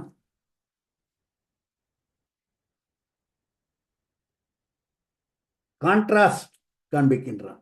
ராமன் ராவணன், இதற்கு நிறைய கான்ட்ராஸ்ட் சொல்கின்றான். பாவமும் புண்ணியமும் போல, பாவமும் தர்மமும் போல, வினையும் ஞானமும் போல, வித்தையும் அறிவின்மையும் போல என்று இருவரும் இந்த பாவம், அறிவின்மை இவையெல்லாம் ராவணனை சுட்டுவதாகவும், தர்மம், ஞானம், வித்தை இவையெல்லாம் ராமனை சுட்டுவதாகவும் பொருள் தரும்படி கம்பன் ஒரு கான்ட்ராஸ்ட் காமிக்கின்றான் இருவருக்கும். கருமமும் கடைக்கண் ஒரு ஞானமும், அருமை சேரும் அவிஞ்சையும் விஞ்சையும், பெருமைசால் கொடும் பாவமும் பேர்களா தர்மமும் எனச் சென்று எதிர் தாக்கினார். கருமம் என்பது நாம் செய்யக்கூடிய வினைகள், இவற்றை அறுப்பது ஞானம். கருமமும் ஞானமும், விஞ்சையும் அவிஞ்சையும், பாவமும் தர்மமும் என்று எனச் சென்று இருவரும் தாக்கினார். அடுத்த பாடல். சிரமோர் ஆயிரம் தாங்கிய சேடனும், உறவு கொற்றத்து உவனத்து அரசனும், புற உடன்றனர் போல பொருந்தினர், இரவும் நண்பகல் என்னல் ஆயினார். இரவும் பகலும் போல, ராமன் பகல், ராவணன் இரவு என்பது போல, ஆதிசேஷனும் கருடனும் போல, சிரம் ஓர் ஆயிரம் தாங்கிய சேடனும், 1000 தலை உடைய ஆதிசேஷன், உறவு வலிமை மிக்க, கொற்றம் வெற்றி மிக்க, உவனத்து அரசன். உவனம் என்றால் பருந்து, கழுகு, கருடன். அதை போல ஆதிசேஷனும் கருடனையும் போல இருவரும் போரிட்டார்கள். இரவும் நண்பகலும் போல போரிட்டார்கள். அவ்வாறு நின்று கொண்டிருக்கிறார்கள். அடுத்த பாடல். இவர்கள் இவ்வாறு நிற்பதை பற்றி மற்றும் ஒரு வர்ணனை. வென்றியம் திசை யானை வெகுண்டன, ஒன்றை ஒன்று முனிந்தனர் ஒத்தனர், அன்றியும் நரசிங்கமும் ஆடக குன்றம் அன்னவனும் பொறும் கொள்கையார். திசை யானைகள், 8 திக்கு யானைகள், அவை ஒன்றை ஒன்று முனிந்தன என்பது போல, 8 திக்கு யானைகளும் தமக்குள் சண்டை போடுவது போல, கிழக்கு யானையும் மேற்கு யானையும் வடக்கு யானையும் தெற்கு யானையும் என்பது போல ஒத்தனர், ஒன்றை ஒன்று முனிந்தன ஒத்தனர். இந்த யானைகள் தமக்குள் சண்டையிடுவதை நிகர்த்து ராவணனும் நின்றார்கள். அன்றியும் இது தவிர நரசிங்கமும் ஆடக குன்றம், ஆடகம் என்றால் பொன், பொன் என்றால் இரணியம், நரசிங்கமும் ஆடக குன்றம் அன்னவனும் இரணியனையும் நரசிங்கத்தையும் போல இருவரும் நின்றார்கள். பொறும் கொள்கையார், பொறுதல் என்றால் போரிடுதல். அடுத்த பாடல். துவனி வில்லின் பொருட்டு ஒரு தொல்லை நாள் எவன் வில் வலித்து என்று இமையோர் தொழ புவனம் மூன்றும் புலங்கடலால் தொடும் அவனும் அச்சிவனும் எனல் ஆயினர். துவனி, துவனி என்றால் ஒலி. சம்ஸ்கிருத வார்த்தை அப்படியே கம்மன் போட்டிருக்கான். துவனி, ஹம்சத் துவனி என்று சொல்கிறோமே அந்த துவனி. துவனி வில்லின் பொருட்டு ஒரு தொல்லை நாள் எவன் வில் வலித்து என்று இமையோர் தொழ புவனம் மூன்றும் புலங்கடலால் தொடும் அவனும் அச்சிவனும் எனல் ஆயினார். ஓசை எழுப்பக்கூடிய வில்லின் பொருட்டு தொல்லை நாள் ஒரு சண்டை வந்தது. இந்த சண்டை பாலகாண்டத்தில் பரசுராமன் சொல்கின்றான். பரசுராமன் ராமன் சீதையை மணந்து எல்லோரும் மிதிலையிலிருந்து அயோத்தி வரும் வழியில் பரசுராமன் ராமனை வந்து சந்திருக்கின்றான். நீ வில்லை முறித்தாய், சீதையை மணந்து கொண்டாய் என்று கேள்விப்பட்டேன். அந்த வில் ஏற்கனவே இற்று போயிருந்த வில், சிவதனுசு. அதை எடுத்துட்டு வரத்துக்கே 60,000 பேர் வந்தாங்கன்னு கம்பன் எழுதுறான். ஸோ அந்த சிவதனுசு ஏற்கனவே விற்று போயிருந்தது. அதை உடைத்ததால், அதை முறித்ததால் எந்த பிரயோஜனமும் எந்த புகழும் உனக்கில்லை. உன்னால் முடியுமானால் என்னுடைய இந்த நாராயணனுடைய வில்லை நானேற்று பார்க்கலாம் என்று பரசுராமன் சவால் விடுகின்றான் ராமனுக்கு. அப்பொழுது இந்த சிவதனுசு எவ்வாறு இற்று போனது என்பதை பாலகாண்டத்தில் சில பாடல்களில் கம்பன் சொல்கின்றான். என்ன நடந்தது என்றால்,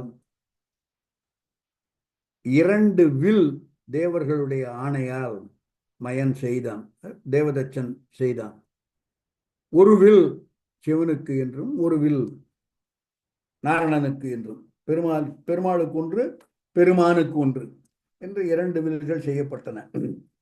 இந்த தேவர்களுக்கு 2 வில்லையும் பார்த்த உடனே ஒரு எந்த வில் பெட்டர், எது ரொம்ப ஸ்ட்ராங், எது மிகுந்த வலிமை உடையது, எது மிகுந்த ஆற்றல் உடையது என்று அவர்களுக்குள்ள தேவையில்லாமல் ஒரு கற்பனை எழ, இதை டெஸ்ட் பண்ணி பார்த்துருவோம் என்று சொல்லி சிவனையும் நாராயணனையும் கூப்பிட்டு இந்த 2 பேர் வில்லையும் எடுத்துட்டு வாங்க, எது வலியது என்று பார்க்கலாம் என்று சொல்ல, சிவனுடைய வில் அந்த போட்டியில் சற்றே பழுதடைய அந்த வில் பலருக்கும் கொடுக்கப்பட்டு பரசுராமன் மூலமாகவே கடைசியில் ஜனகனை வந்து அடைய ஜனகனுடைய சிவதனுசு அங்கே இருந்தது என்பதாக கதை. இதுதான் எவன் வில் வலித்தது என்று இமையோர். இந்த 2 வில்லில் எது வலித்தது, எது வலிமையானது, சிவனுடைய வில்லா நாராயணனுடைய வில்லா என்று போட்டி வைத்தார்கள். அதில் சிவனுடைய வில் சற்றே பழுதுபட்டது என்ற கதையை அந்த சிவனையும் போல அந்த நாராயணனையும் போல இருவரும் தயாராக போருக்கு நின்றார்கள் என்பது செய்தி. அடுத்த பாடல். இவர்கள் இவ்வாறு போரிடுவதற்கு தயாராக நிற்கிறார்கள். போர் எந்த நிமிடத்திலும் துவங்கலாம். போரின் துவக்கம், போரின் தொடக்கம் என்பதை அறிவிக்க சங்கு ஒலிப்பது முறை. அந்த முறையில் ராவணன் தன்னுடைய சங்கை எடுத்து ஊதுகின்றான். அடுத்ததாக இவ்வாறு இவர்கள் நிற்பதை, இருவரும் தயாராக நிற்பதை இரண்யனும் நரசிங்கனும் போல, சிவனும் திருமாலும் போல இவர்கள் நிற்பதை கண்ட சங்கரன் நான்முகன் கைத்தலம் விண்டு அசங்க தொல் அண்டம் வெடித்திட அண்ட சங்கத்து அமரதம் ஆர்ப்பெலாம் உண்ட சங்கம் ராவணன் ஊதினான். ராவணன் சங்கம் ஊதினான். சங்கம் என்பது சங்கு. ராவணன் சங்கம் ஊதினான். அதுதான் சொல்லப்படும் விஷயம். எப்பேற்பட்ட சங்கு என்றால் இது அமரர்தம் ஆர்ப்பெலாம் உண்ட சங்கம். அமரர்களுடைய ஆர்ப்பு, அமரர்களுடைய பேரொலி, அமரர்களுடைய ஆரவாரம். ஏனென்றால் அமரர்கள் எல்லோரும் ராவணனுக்கு தோற்று போனார்கள். எனவே அவர்களுக்கு இனிமேல் ஆரவாரமோ வெற்றி எக்காலமோ வெற்றி முழக்கமோ எதுவும் கிடையாது. அவற்றையெல்லாம் உண்ட சங்கு ராவணனுடைய சங்கு. அமரர்களை தோற்கடித்த ராவணனுடைய சங்கு, அமர்களுடைய ஆரவாரம், அமருடைய எக்காலம், அமருடைய பேரொலி, இவற்றையெல்லாம் உண்ட சங்கு. அதை எடுத்து ராவணன் ஊதினான். இதை இவன் ஊதுவதை பார்த்து கொண்டிருந்த சங்கரன் நான்முகன் கைத்தலம் விண்டு அசங்க. ராவணன் சங்கு ஒலி எழுப்ப சிவனுடைய கை பிரம்மனுடைய கை விண்டு அசங்க சற்றே நடுநடுங்கி போக அண்டம் வெடித்திட தன்னுடைய சங்கை எடுத்து ராவணன் ஊதுகின்றான். கண்ட சங்கரன் நான்முகன் கைத்தலம் விண்ட சங்க தொல் அண்டம் வெடித்திட அண்ட சங்கத்து அமரதம் ஆர்ப்பலாம் உண்ட சங்கம் ராவணன் ஊதினான். இதை எடுத்துடலாம், அடுத்த பாடல் போட வேணாம். அக்ஷய். ராவணன் சங்கெடுத்து ஊதுகிறான். திடீர்னு ஒரு சங்கு சத்தம் கேட்கிறது. யாரும் எடுத்து ஊதவில்லை. போர்க்களத்தில் யாரும் சங்கு ஊதாத இருக்கும் பொழுது ராவணனுடைய சங்கு ஒலிக்க அதற்கு போட்டியாக இன்னொரு சங்கு ஒலிக்கிறது. என்ன சங்கு என்றால், என்னடா இது, ராவணனுடைய சங்குக்கு இவ்வளவு ஒரு பிரம்மாண்டமா, இவ்வளவு ஒரு ஆர்ப்பாட்டமா, இவ்வளவு ஒரு சத்தமா என்று ராவணனுடைய சங்கின் ஓசையை கேட்டு பொறாமைப்பட்டது இன்னொரு சங்கு. அந்த பொறாமைப்பட்ட இன்னொரு சங்கனுடைய பெயர் பாஞ்சசன்யம். பார்க்கனா ராவணன் என்னைய சங்கு ஊதுறது, நம்மளாம் சும்மா இருக்க முடியுமா என்று யாரும் ஊதாத பொழுதே தன்னிச்சையாக சுயம்புவாக பாஞ்சசன்யத்திலிருந்து சங்கு ஒலி எழும்புகிறது என்பது கம்பனுடைய பதிவு. அடுத்த பாடல் அக்ஷய், பாடல் 29.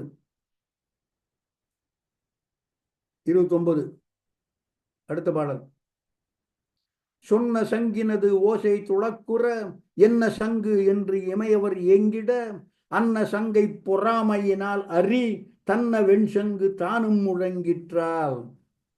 சொன்ன சங்கினது ஓசை துளக்குற, நாம் முன்னால் சொன்ன அந்த சங்கினுடைய ஓசை நடுநடுங்கி போக, சொன்ன சங்கினது, சொன்ன சங்கு என்பது ராவணனுடைய சங்கு, அந்த சங்கு எழுப்பிய ஓசை நடுநடுங்கி அஞ்சி போகும் அளவிற்கு அது ஒரு தன்மை.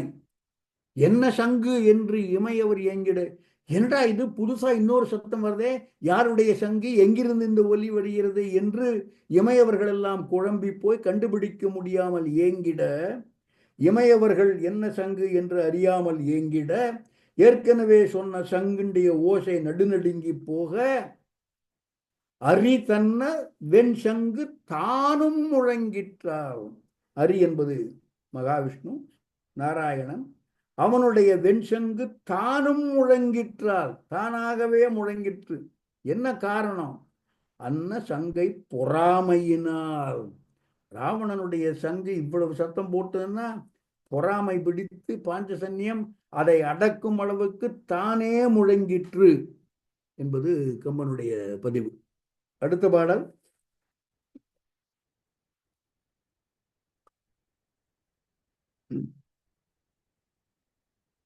இந்த பாடலை எடுத்துடலாம். இவ்வாறு பாஞ்சசன்யம் தானாகவே முன்வந்து ராவணனுடைய சங்கிற்கு பதிலுக்கு பதில் கொண்டி கொண்டி வா என்பது போல இந்த சங்கு தானாகவே முழக்கமிட, சங்கு மட்டும் ஒலிக்கிறது, நாங்கள்லாம் சும்மா இருப்போமா என்று சாரங்கம், கௌமேதகி என்று திருமாலுடைய மற்ற படைகளும் ராமனுக்கு அருகில் வந்து, ஐயா நாங்கள்லாம் ரெடியா இருக்கோம் என்று திருமாலுடைய 5 படைகளும் ராமனுக்கு அருகில் வந்து நிற்கின்றன, எங்களை பயன்படுத்திக் கொள்ளுங்கள் என்று. ஆனால் இந்த 5 படைகளும் வந்து நிற்பதை ராமன் அறியான் என்பது கம்பனுடைய பதிவு. அறிந்திருந்தால் அவன் திருமால் ஆயிருப்பான். அவன் மானுட சட்டை போட்டுக்கொண்டு வந்திருக்கிறான். மானுட சட்டை போட்டுக்கொண்டு வந்ததால் தான் ராவணனை வெல்ல முடியும். மானுடரால் வெல்ல முடியாது என்ற வரத்தை ராவணன் கேட்கவில்லை. எனவே வானுட சட்டை போண்டு மானுடனாக அவதரித்து வந்திருக்கின்றான். தன் பக்கத்துல தன்னுடைய படையெல்லாம் வந்து அக்னாலஜி பண்ணினா, அதை ரெகக்னைஸ் பண்ணினான்னா இவன் திருமால் ஆயிடுவான். எனவே ராமனுக்கு திருமாலுடைய தன் படைகள் பக்கத்தில் வந்து நிற்பது தெரியவில்லை. இப்படி என்றால் ராமன் தான் திருமால் என்பதை வேதங்களும் அறியாமல் இருந்தது போல, அதாவது ராமன் எவ்வளவு பர்ஃபெக்டாக தன்னை மானுடன் என்று நிலைநாட்டிக் கொள்கிறான். இந்த பாடலாம் நான் படிக்கல. கம்பராமாயண கிளாஸ் நான் எடுக்கிறதுல எனக்கு ஒரு பெரிய அட்வான்டேஜ். 10,368 பாடலையும் படிச்சிருவேன்.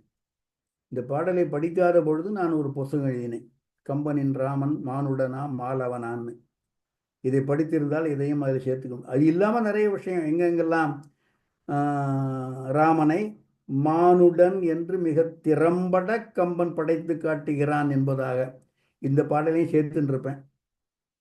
புத்தி இல்லை, அப்போ எல்லா பாடலையும் படிக்கணுங்கிறதுக்கு நுனிப்புள் மெஞ்சி தெரிஞ்ச பாடலை மட்டும் வச்சு புத்தகத்தை எழுதிட்டு போயிட்டேனா. ஸோ இந்த ஐம்படைகளும் ராமனின் பக்கத்தில் வந்து நிற்க, இவை திருமாலின் படைகள் என்று ராமன் அறியாமல், அதே போல தான் திருமால் என்பதை வேதங்களும் அறியாத வண்ணம் தன்னை நடத்தி கொண்டு போகின்றான் ராமன் என்று இரண்டு விதங்களிலும் ராமன் மானுடனாக சிறப்பாக நடந்து கொண்டான், எந்த விதமான தெய்வீக அம்சமும் இல்லாமல் என்பதாக கம்பன் பதிவு செய்யும் பல கட்டங்களில் இதுவும் ஒன்று. பாடலை பார்க்கலாம். அக்ஷய், பாடல் 30. ஐயன் ஐம்படை தாமும் அடித்தொழில் செய்ய வந்து அயல் நின்றன தேவரில் மெய்யன் அன்னவை கண்டிலன் வேதங்கள் பொய்யில் தென்னை புலந்தெரியாமை போல். வேதங்கள் பொய்யில் தன்னை, பொய்யில்லாதவனாகிய உண்மை மட்டுமே சத்தியசீலனாக ராமனை வேதங்கள் புலந்தெரியாமை போல், புலன் கொள்ளுவது புலன் விசாரணை என்று சொல்கிறோமே, ஆராய்ந்து பார்த்து கண்டுபிடித்தல் புலன், புலன் விசாரணை. சோ கண்டுபிடித்து ஆராய்ந்து வேதங்கள் பொய்யில் தன்னை தெரியாமை போல், வேதங்களாலும் இவன் ராமன் என்று இவன் திருமால் என்று அறியப்படாத வண்ணம் மிக திறமையாக மானுட சட்டை போட்டு கொண்டு வந்திருப்பானே, அது போல வேதங்கள் அறியாமல் இருப்பது போல ராமனும் ஐயன் ஐம்படை தாமும், மகாவிஷ்ணுவின் ஐம்படை தாமும் அடித்தொழில் செய்ய வந்து அயல் நின்றன அன்னவை கண்டிலன். அதை ராமன் கண்டிலன். யார்? தேவரில் மெய்யன், தேவர்களுக்கெல்லாம் மேலாப்பட்ட உண்மையான சத்திய சந்தனான தேவரில் மெய்யன் அன்னவை கண்டிலன். அந்த தன்னுடைய 5 படைகளும், திருமாலின் 5 படைகளும் தம் பக்கம் வந்து அடித்தொழில் செய்ய வந்து, ராமனுக்கு சேவை செய்வதற்காக, போரில் பயன்படுவதற்காக வந்து நின்ற அவற்றை ராமன் அறிந்து கொள்ளவில்லை. திருமாலுடைய 5 படை என்பது சங்கு பாஞ்சசன்யம், சக்கரம் சுதர்சனம், வில் சாரங்கம், நாந்தகம் வாள், கதை கௌமேதகி என்று 5 வகை படை திருமாலுக்கு. ஐயன் ஐம்படை தாமும் அடித்தொழில் செய்ய வந்தயல் நின்றன தேவரில் மெய்யன் நன்னவை கண்டிலன் வேதங்கள் பொய்யில் தன்னை புலந்தெரியாமை போல். ராவணன் சங்கு ஊதினா, பாஞ்சசன்யம் தானாகவே சங்கு ஊதிற்று. இப்பொழுது மாதலி தன் பங்குக்கு, ராவணன் சங்கு ஊதினான்னா ராமனும் சங்கு ஊதணும், ராமனுக்கு பதிலாக தேர்ப்பாகனாகிய மாதலி தன்னுடைய சங்கை எடுத்து ஊதுகிறான். அடுத்த பாடல் ஆசையும் விசும்பும் அலை ஆழியும் தேசமும் மலையும் நெடுந்தேவரும் கூச அண்டம் குலுங்க குலம் கொள்தார் வாசவன் சங்கை மாதலி வாய் வைத்தான். ஆசை, ஆசை என்றால் திசைகள் என்று பொருள். எல்லா திசைகளும், ஆசைன்னா ஆர்வம், ஆவல், டிசையர், அது இல்லை. ஆசை என்பதற்கு திசை என்றும் ஒரு பொருள் உண்டு. ஆசையும் விசும்பும் அலை ஆழியும், அலைகள் மிகுந்த கடலும் தேசமும் எல்லா நிலங்களும் மலையும் நெடும் தேவரும் கூச நடுநடுங்கி போக அண்டம் குலுங்க மாதலி ஊதினான். வாய் வைத்தான் என்றால் சங்கை வைத்து ஊதுகிறான். யாருடைய சங்கு? குலம்கொள் தார் வாசவன். வாசவன் என்பவன் இந்திரன். தார் என்றால் மாலை அழிந்தவன். ஸோ அந்த இந்திரனுடைய சங்கை எடுத்து மாதலி ஊதுகின்றான். போர் நிகழப் போகிறது. இந்த பாடல் எடுத்துடலாம். விண்ணில் இருக்கிற தேவலோகத்து பெண்கள் எல்லோரும் ராமனை பார்த்து அவன் மீது நன்றி தெரிவிக்கும் முகமாக, ஏனென்றால் இந்த போர் முடிந்துவிட்டால் அடிமை தொழிலிருந்து தேவர்களுக்கெல்லாம் விடுதலை. ஸோ தேவலோகத்து பெண்கள் எல்லாம் கணக்கில்லாத பெண்கள், அவர்களுடைய கண் பார்வை என்னும் அம்பு ராமனின் மீது தைத்தன. ராவணன் விட்ட எந்த அம்பும் தைப்பதற்கு முன்னால் என்பது கம்பனுடைய அடுத்த பாடல்.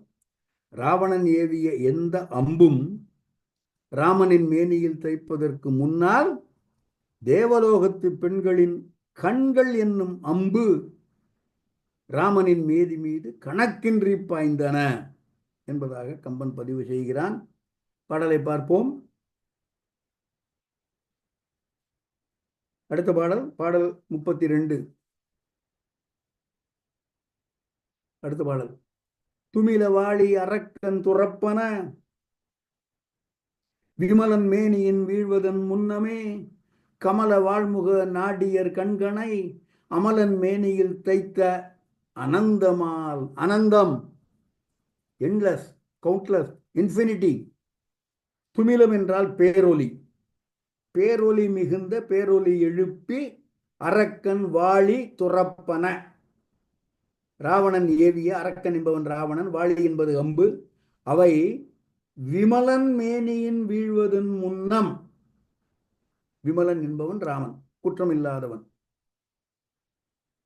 விமலன் மேனியின் அரக்கன் வாழி துறப்பன துமில வாழி, பேரொலி எழுப்பி கொண்டு வரக்கூடிய வாளிகள் வீழ்வதன் முன்னமே அமலன் மேனியில் கமல வாழ்முக நாடியர் கண்கணை தைத்த அனந்தம்.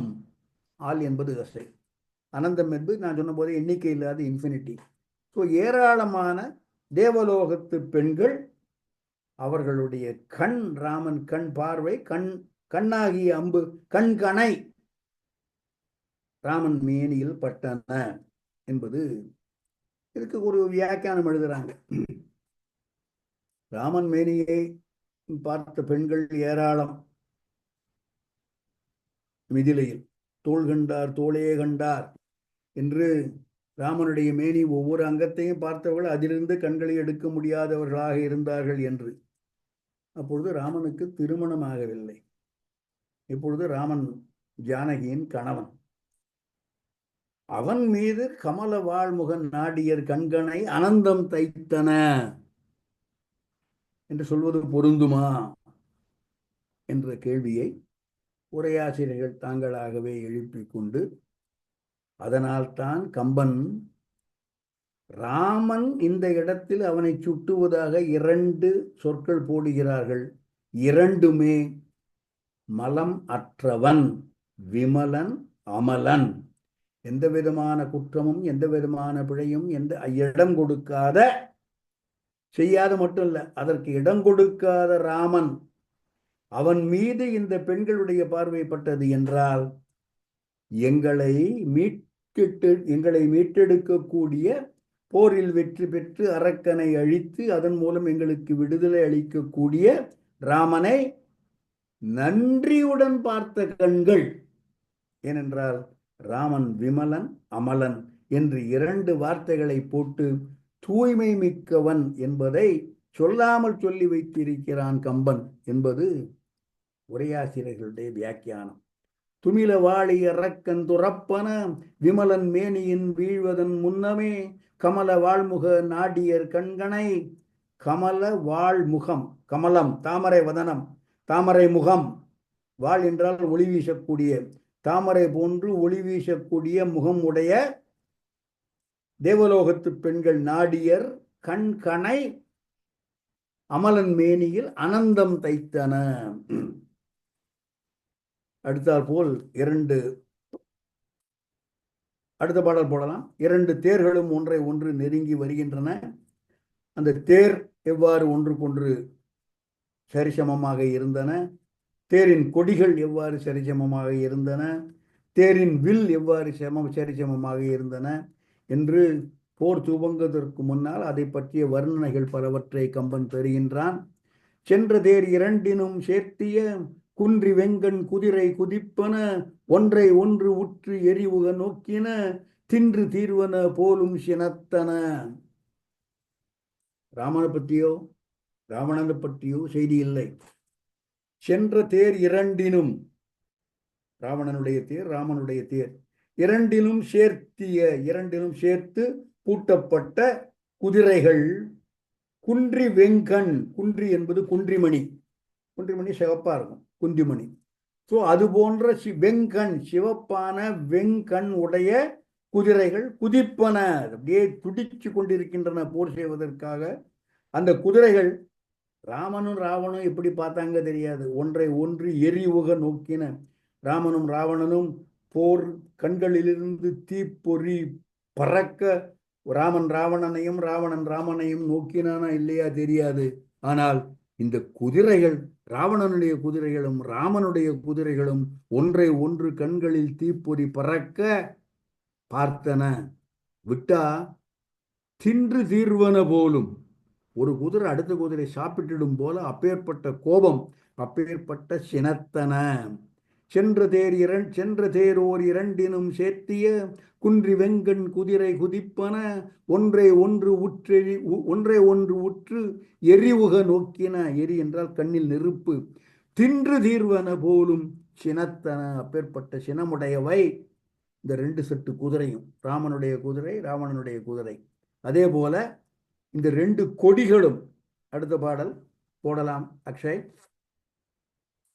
கொடியின் மேல் உரை வீணையும் கொற்றமா இடியின் ஏறும் முறையின் இடித்தன படியும் விண்ணும் பறவையும் பண்பற முடியும் என்பது ஓர் மூறி முழக்கினால். கொடியின் மேல் உரை வீணை, அந்த வீணை கொடிக்கு எப்படியாவது தான் வெற்றி பெற வேண்டும் என்கிற ஒரு அங்காரம், அங்கு ஒரு ஆதங்கம், ஒரு அகங்காரம். அதே போல கொற்றமா இடியின் ஏறு, இடி கொடியாக உடையவன் இந்திரன், அவனுடைய கொடி. வீணை கொடியும் இந்த இடியின் கொடியும் முறையின் இடித்தன, ஒன்றை ஒன்று பயங்கரமாக இடிப்பது போல. இதனால் படி, படி என்றால் நிலம், விண், விண் என்றால் வானம், பறவை, படியும் விண்ணும் பறவை என்றால் கடல், மண் விண் கடல் எல்லாம் பண்புகர முடியும், எல்லாம் அழிந்து போகும் என்பது போல ஒரு மூரி வலிமை முழக்கினால், ஒரு பெரிய சத்தம் எழுப்பின அந்த வீணை கொடியும் அந்த இடிக்கொடியும். அடுத்த பாடல். குதிரைகள் ஒன்றை ஒன்று போட்டி போட்டுக் கொண்டன, வீணை கொடியும் இடிக்கொடியும் போட்டி போட்டுக் கொண்டன. அடுத்த பாட்டு. ராமனுடைய வில் ராவணனுடைய வில் இரண்டும் ஒன்றை ஒன்று போர் எதிர்த்து அவை ஒலி எழுப்பின. அடுத்த பாடல் போய் அந்த படம் தான் பார்க்க போறோம். ஏழு வேலையும் ஆர்ப்பெடுத்தென்னலாம் வீழி வெங்கண் ராவணன் வில்லொலி ஆழிநாதன் சிலை ஒலி அண்டம் விண்டு ஊழி பேர் ஊழி மாமழை ஒத்ததால். ஏழு வேலை, ஏழு கடல், ஏழு கடல் வைப்பினும் தன்மானம் வீசி, ஏழு கடல் இந்த உலகத்தை சூழ்ந்து கொண்டிருக்கின்றன. ஏழு வேலையும் ஆர்ப்பு எடுத்து எண்ணலாம், ஏழு கடல்களும் ஒரே அடியாக பேரொலி எழுப்பி வந்தது போல ராவணன் வில் ஒலி. எப்பேற்பட்ட ராவணன்? வீழி வெங்கண். வீழி என்பது ஒரு பழம், சிவந்த நிறமுடைய பழம். வீழி வெங்கண், சிவந்த நிறமுடைய வீழி பழம் போல சிவந்த கண்களை உடைய ராவணனின் வில் ஒலி, அது ஒரு பக்கம். அதற்கு எதிர்த்தாற்போல ஆழிநாதன், ஆழி என்பது சக்கரம், இந்த இடத்தில் சக்கரம் உடைய நாதன் சிலை ஒலி, ராமனுடைய கோதண்டம். இன்சிடென்ட்லி கம்பராமாயணத்தில் எந்த இடத்திலும் கோதண்டம் என்ற வார்த்தை பயன்படுத்தப்படுவது இல்லை. ஒரு செய்தி உங்களுக்கு. ஆழிநாதன் சிலை ஒலி அண்டம் விண்டு, இந்த உலகமே பிளந்து ஊழி பேரூழி, பிரளய காலத்தில் மழை பொழியுமே அதுபோல ஊழி பேர் ஊழி, ஊழி காலத்தில் மாமழை பெய்வது போல ராமனுடைய சிலை ஒலித்தது என்று கம்பன் பதிவு செய்கிறான். இத்துடன் நான் இன்றைய வகுப்பில் என்னுடைய உரையை நிறைவு செய்து கொள்கிறேன். மணி 8:55 ஆகிறது. இன்னும் 5 நிமிடங்கள் 9க்கு அவரவர்கள் அன்மியூட் பண்ணி கொண்டு மேற்கொண்டு ஏதாவது கருத்து தெரிவிப்பவர்கள், வியாக்கியானம் சொல்பவர்கள், ஐயம் இருந்தால் ஐயம் சொல்பவர்கள் இருந்தால் நீங்கள் தாராளமாக சொல்லலாம். அனைவருக்கும் தயவு செய்து உங்களுடைய மற்ற ஒலியெல்லாம் கம்மி பண்ணி கொடுங்க. வீட்டில் டிவி இருந்தா ஆஃப் பண்ணுங்க, வேற ஏதாவது பேச்சு இருந்தா ஆஃப் பண்ணுங்க. வகுப்பு நடக்கும் பொழுது மற்ற ஒலிகளை தயவு செய்து ஒலிக்காமல் பார்த்து கொள்ளுங்கள். ஏகப்பட்ட கிராஸ் டாக் வந்துட்டு இருக்கு. ப்ளீஸ். சார், ரவிச்சந்திரன் பேசுறேன். சொல்லுங்க. ஆழிநாதன் சொன்னேன் இல்லையா? ஆமா, ஆழிநாதன் வந்து விஷ்ணுவுக்கு சொல்ற மாதிரி எடுத்துக்கலாமா அத? ஆமா, ஆழி என்பது சக்கரம்னு சொன்னேனே நான். சக்கரம் சரி, ஆழினா கடலும் அர்த்தம் இருக்கு இல்லையா? இல்ல, பொதுவா ரெண்டும் எடுத்துக்கலாம். ஆழி என்றால் சக்கரம், ஆழி என்றால் கடல். ஓகே. கடல்னு எடுத்துட்டா மகாவிஷ்ணு பார்க்கடலில் இருப்பவன். ஓகே. ஆழி என்றால் சக்கரமுடையவன், சுதர்சன சக்கரமுடையவன். எப்படியானாலும் நாராயணன். ராஜன், வணக்கம். சொல்லுங்க முதன். 2 பாட்டு. ஒண்ணு வந்து அமலன் விமலன் வந்தது. அமலநாதிபிரான் ஒரு திருப்பாணாழ்வார் ஒரு பாட்டே 10 பாட்டு எழுதியிருக்காரு. முதல் இதுவே அமலநாதிபிரான் அடியார்க்கு என்னை ஆட்படுத்த விமலன் விண்ணவர்கோன் விரையார் பொழில் வேங்கடவன் நிமலன் நின்மலன் நீதிவானவன் நீதிமதி அரங்கத்தம்மான் திருக்கமல பாதம் வந்து என் கண்ணினுள்ள ஒக்கின்றது அப்படின்னு. அதுல எல்லாத்தையும் யூஸ் பண்ணிட்டார் அவர் முதல் பாட்டிலேயே. அது ஒண்ணு சொல்லணும்னு. அதே போல 2 கான்ட்ராஸ்ட் வரும்போது ஒரு நம்மாழ்வார் பாட்டு ஒண்ணு. நல்குரவும் செல்வமும் நட்பும் பகையும், நல்குரவும் செல்வமும் நரகமும் சொர்க்கமுமாய் வெல்பகையும் நட்பும் விடமும் அமுதமாய் பல்வகையும் பறந்த பெருமான் என்னை ஆழ்வானே செல்வம் மல்கு குடி திரு விண்ணகர் கண்டேனே. ஒப்பிலை பண்பது பாடும்போது 10 பாட்டுலயும் என்னென்ன ஆப்போசிட் இருக்குமோ எல்லாத்தையும் உணர்ந்துருவார். ஒரு தடவை உங்களுக்கு அமிச்சேன்னு நினைக்கிறேன், எனக்கு ஞாபகம் இருக்கு. அது 2ம் சொல்லலாம் தான், வேற ஒன்று. நீ அப்படி அனுப்பிச்சிருந்தும் நான் அதை ரெஃபர் பண்ணல முகுந்தன். ஐ அம் சாரி. இப்ப இல்ல, இது ரொம்ப நாள் முன்னாடி அமிச்சேன் உங்களுக்கு. இல்ல, it didn't register here. இல்ல, doesn't matter. It doesn't matter. அப்ப எனக்கு ஒரு ஆப்பர்ச்சுனிட்டி கிடைச்சதா சொல்றதுக்கு. Thank you. சார் பேசுறேன் சார். சொல்லுங்க சார். சார், இந்த திருமாலுடைய ஆயுதங்கள் 5 ஆயுதங்கள் வந்து சைலண்டா ஏதோ கேட்கிறாரு, ஆனா ராமர் கண்டுக்காம விட்டுட்டாரு, சைலண்டா இருக்கிறாரு. நீங்க கரெக்ட். அது அருமையான விளக்கம். அதுல நீங்க சொன்ன அந்த இது நல்லா புரிஞ்சுது. ஏன்னா அவன் வந்து ஹெல்ப் பண்ணா அவன் திருமாலன் ஆயிடுவாங்கங்கிறதுக்கா அவர் கண்டுக்காம இருந்திருக்கிறாரு. கரெக்ட். ஆனா பாஞ்சசானியம் ஊதி இருக்குதே, அது திருமாலுக்கு தானே ஊதணும். எப்படி ஒரு மானிடனுக்காக ஊதலாம்? அதாவது அதுதான் அது பாஞ்சசன்யம் அன்கண்ட்ரோலபிளா தானும்னு ஒரு வார்த்தை போட்டிருக்கான் பாருங்க கம்பன். அந்த பாட்டு வந்து by itself, no external. அப்ப மத்தவங்களுக்கெல்லாம் ஓ இந்த பாஞ்சசானியம் இந்த சங்கு ஊதும் போது அப்ப இவர் வந்திருக்கிற ஒரு கடவுள் தானே அப்படின்னு நினைக்கிறதுக்கு ஒரு சான்சஸ் இருக்குதல்ல? இல்லையா? அதான் சொல்றாங்க, என்ன சங்குன்னு யாருக்குமே தெரியலங்க. சொன்ன சங்கினது ஓசை துளக்கிற என்ன சங்கு என்று இமையவர் ஏங்கிட, இப்பேற்பட்ட சங்கு எங்கெந்துப்பா வந்தது என்று இமையவர்களும் தெரியாமல் குழப்பமுடைய அடி தன்னை வெண்தங்கு சாணாக ஊதியது. ஐயா, நீங்க சொல்றது ரைட்டு. இப்ப சொல்லிடுறேன். பாஞ்சசன்யம் ஊதித்து அப்படின்னா பாஞ்சசன்யம் திருமாலுக்கு மட்டும்தானே போவோம், ஏன் ராமனுக்கு? இப்படி கேட்டீங்கன்னா ஏகப்பட்ட இடங்கள் இருக்கின்றன. கம்பனே பல இடங்களில் கவிக்கூற்றாக ராமனை திருமால் என்று பல இடங்களில் சொல்கிறான். நான் எப்பவுமே சொல்லுவேன், தன்னளவில் ராமன் தன்னை திருமால் என்று அறியாத வண்ணம் ராமனை படைத்திருக்கிறான் கம்பன். ஆனால் கவந்தன் வருகிறான், ராமனை பார்த்து என்னெல்லாமோ சொல்றான். கருடன் வருகிறான், ராமனை பார்த்து நீதான் எல்லாம் சொல்றான். அனுமன் சொல்கிறான் ஆழமும் பொறுப்பும் விட்டு வந்தவன் என்று. ஸோ எல்லோரும் ராமனை திருமால் அல்லது அதற்கு மேல் பரம்பொருள் என்று பலரும் சொல்கிறார்கள். கவிக்கூற்றாக கம்பன் சொல்கிறான், பல பாத்திரங்கள் வாயிலாக கம்பன் சொல்கிறான். ஆனால் தன்னளவில் ராமன் தான் திருமால் என்பதை உணராத வண்ணம், அதனாலதான் அழறான், கத்தி எடுத்து தன் மார்புல குத்திக்க போறான், தம்பி இறந்துட்டான் என்று சொல்லி என்று பல கட்டங்களில் மானுடனாக சித்தரிக்கின்றான். அதுதான் முக்கியம். மற்றவர்கள் ஒரு ரெண்டு சின்ன விஷயம். ஒன்று வந்து எல்லாருக்குமே அநேகமா தெரிஞ்சிருக்கும். விஷ்ணு சஹஸ்ரநாமம் பாராயணம் பண்றதே கடைசியா அந்த 1000 நாமங்களை சொல்லி முடிச்சதுக்கு அப்புறம் வனமாலி கதி ஷாரங்கி சங்கி சக்ரி சனந்தகி ஸ்ரீமான் நாராயணோ விஷ்ணு வாசுதேவோ பிரக்ஷதுன்னு அந்த அந்த அவருடைய அந்த 5 இதே நாராயணன் விஷ்ணு அவனோடதுன்னு சொல்றது. ஆனால் இந்த பாஞ்சஜன்யம் விஷ்ணுவோடதுங்கிறத காட்டிலும் விஷ்ணுடைய எல்லா அவதாரங்களுக்கும் அது பொதுன்னு நம்ம எடுத்துக்கலாம்.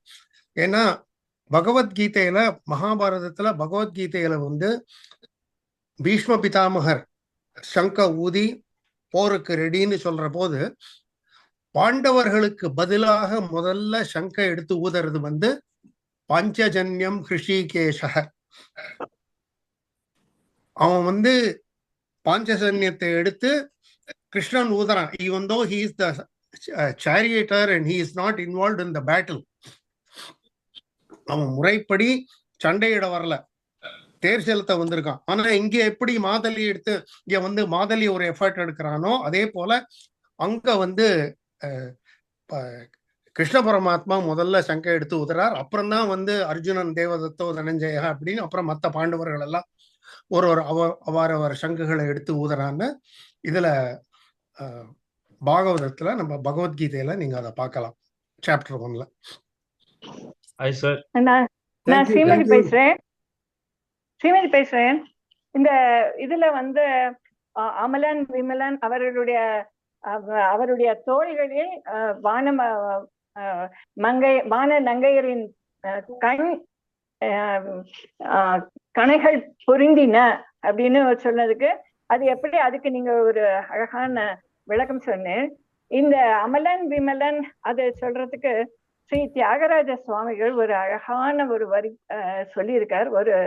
ஒரு பிரேஸ் அது பரநாரி சோதரன். அவருடைய அந்த ராமாவதார முழுசுமே பரநாரி, தன் சீதையை தவிர மற்ற பெண்களுக்கு அவன் சகோதரன்.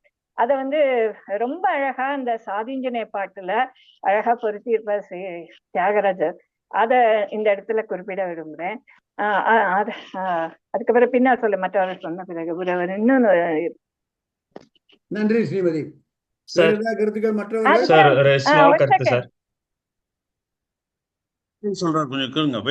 சொல்லுங்க அக்ஷய். ஒரு சின்ன கருத்து சார். அந்த பாஞ்சஜன்யம் பத்தி பேசுனீங்களா சங்கர் சார்? எல்லா அவதாரமும் நாராயணருக்கு சங்க சக்கரம் உண்டு. ஆனா ராமர் அவதாரத்துல மட்டும் இல்ல. ஏன்னா மானிடரா அவதாரம் எடுத்தாரு. ஆனால் அந்த சங்கு சக்கரமும் அவதாரம் எடுத்தாங்க பரதர் சத்ருக்னரா. பாஞ்சஜன்யம் சத்ருக்னரா அவதாரம் எடுத்தாரு. அப்போ கம்பர் பாஞ்சஜன்யம் ஒளி இலங்கையில் கேட்கிறது என்று சொல்கிறார் என்றால் அந்த அயோத்தியிலிருந்தே அந்த வெற்றி ஒளி கேட்கிறதுன்னு எடுத்துக்கொள்ளலாம். இது என்னோட கருத்து. நல்ல கருத்து. ஏன்னா சத்ருக்னர் இல்லையா? அதான் நல்ல கருத்து. அவங்க அங்க அயோத்தியில இருந்தே சங்கு ஊதிருப்பாங்கன்னு நினைக்கிறேன்.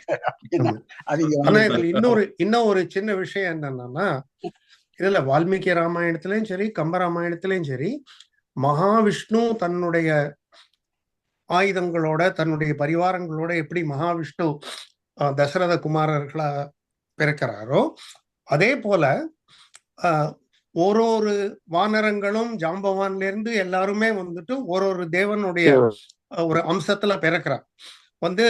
ஹனுமன் ருத்ரன். இது அத மாதிரி இரவி இந்திரன் வெற்றி குரங்கின் அரசன் அப்படின்னு ரொம்ப அழகா அருணகிரிநாதர் ஒரு திருப்புகழ்ல அதெல்லாத்தையும் ரொம்ப அழகா எடுத்து சொல்றாரு கம்பராமாயணத்துல இருந்துதான். ஆனா அதுக்கு என்ன எக்ஸ்பிளனேஷன் கொடுக்குறாங்கன்னா, தெய்வங்களுக்கெல்லாம் ஒரு உருவத்துக்கு கட்டுப்பட்டவர்கள் இல்லை. ஒரே சமயத்துல 4 உருவத்துல இருக்க முடியுமாவா? ஒரே சமயத்துல 1000 உருவத்துல இருக்க முடியும்.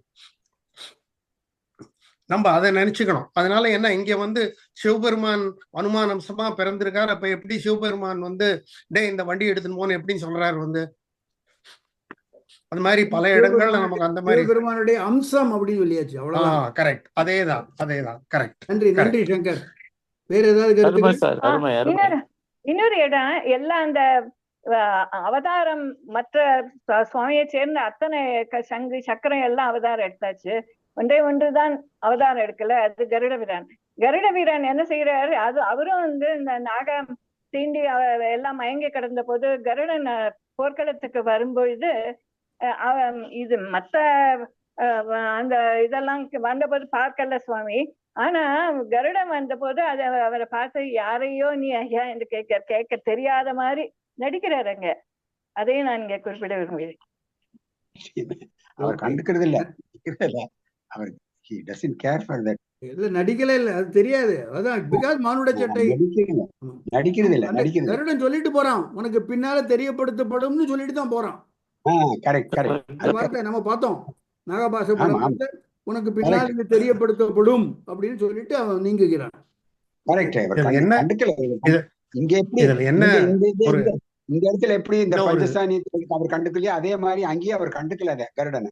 மற்ற கருத்துக்கள் மற்றவர்கள் ரசிக்க வேண்டிய விஷயம் என்னன்னா, சொல்லுங்க குமரன். வால்மீகி கம்பன் இரண்டிலையும் ராமருக்கு ஓரளவு தான் கடவுளுங்கிறது தெரிகிறதோ இல்லாட்ட தான் கடவுள்ங்கிறதே தெரியாம இருக்கிற மாதிரியோ சித்தரிக்கிறது. ஆனா துளசிதாசரோட ராமாயணத்துல ராமர் முற்றும் உணர்ந்த மகாவிஷ்ணுவாகத்தான் பிறக்கிறார். முற்றும் உணர்ந்த மகாவிஷ்ணுவாக அந்த டிராமா ஃபுல்லும், ராமாயண டிராமா ஃபுல்லும் நாடகம் ஆடுறார். நான் நிறைய துளசி ராமாயணத்துல அது ரொம்ப ஒரு அழகான ஒரு மாறுபாடு.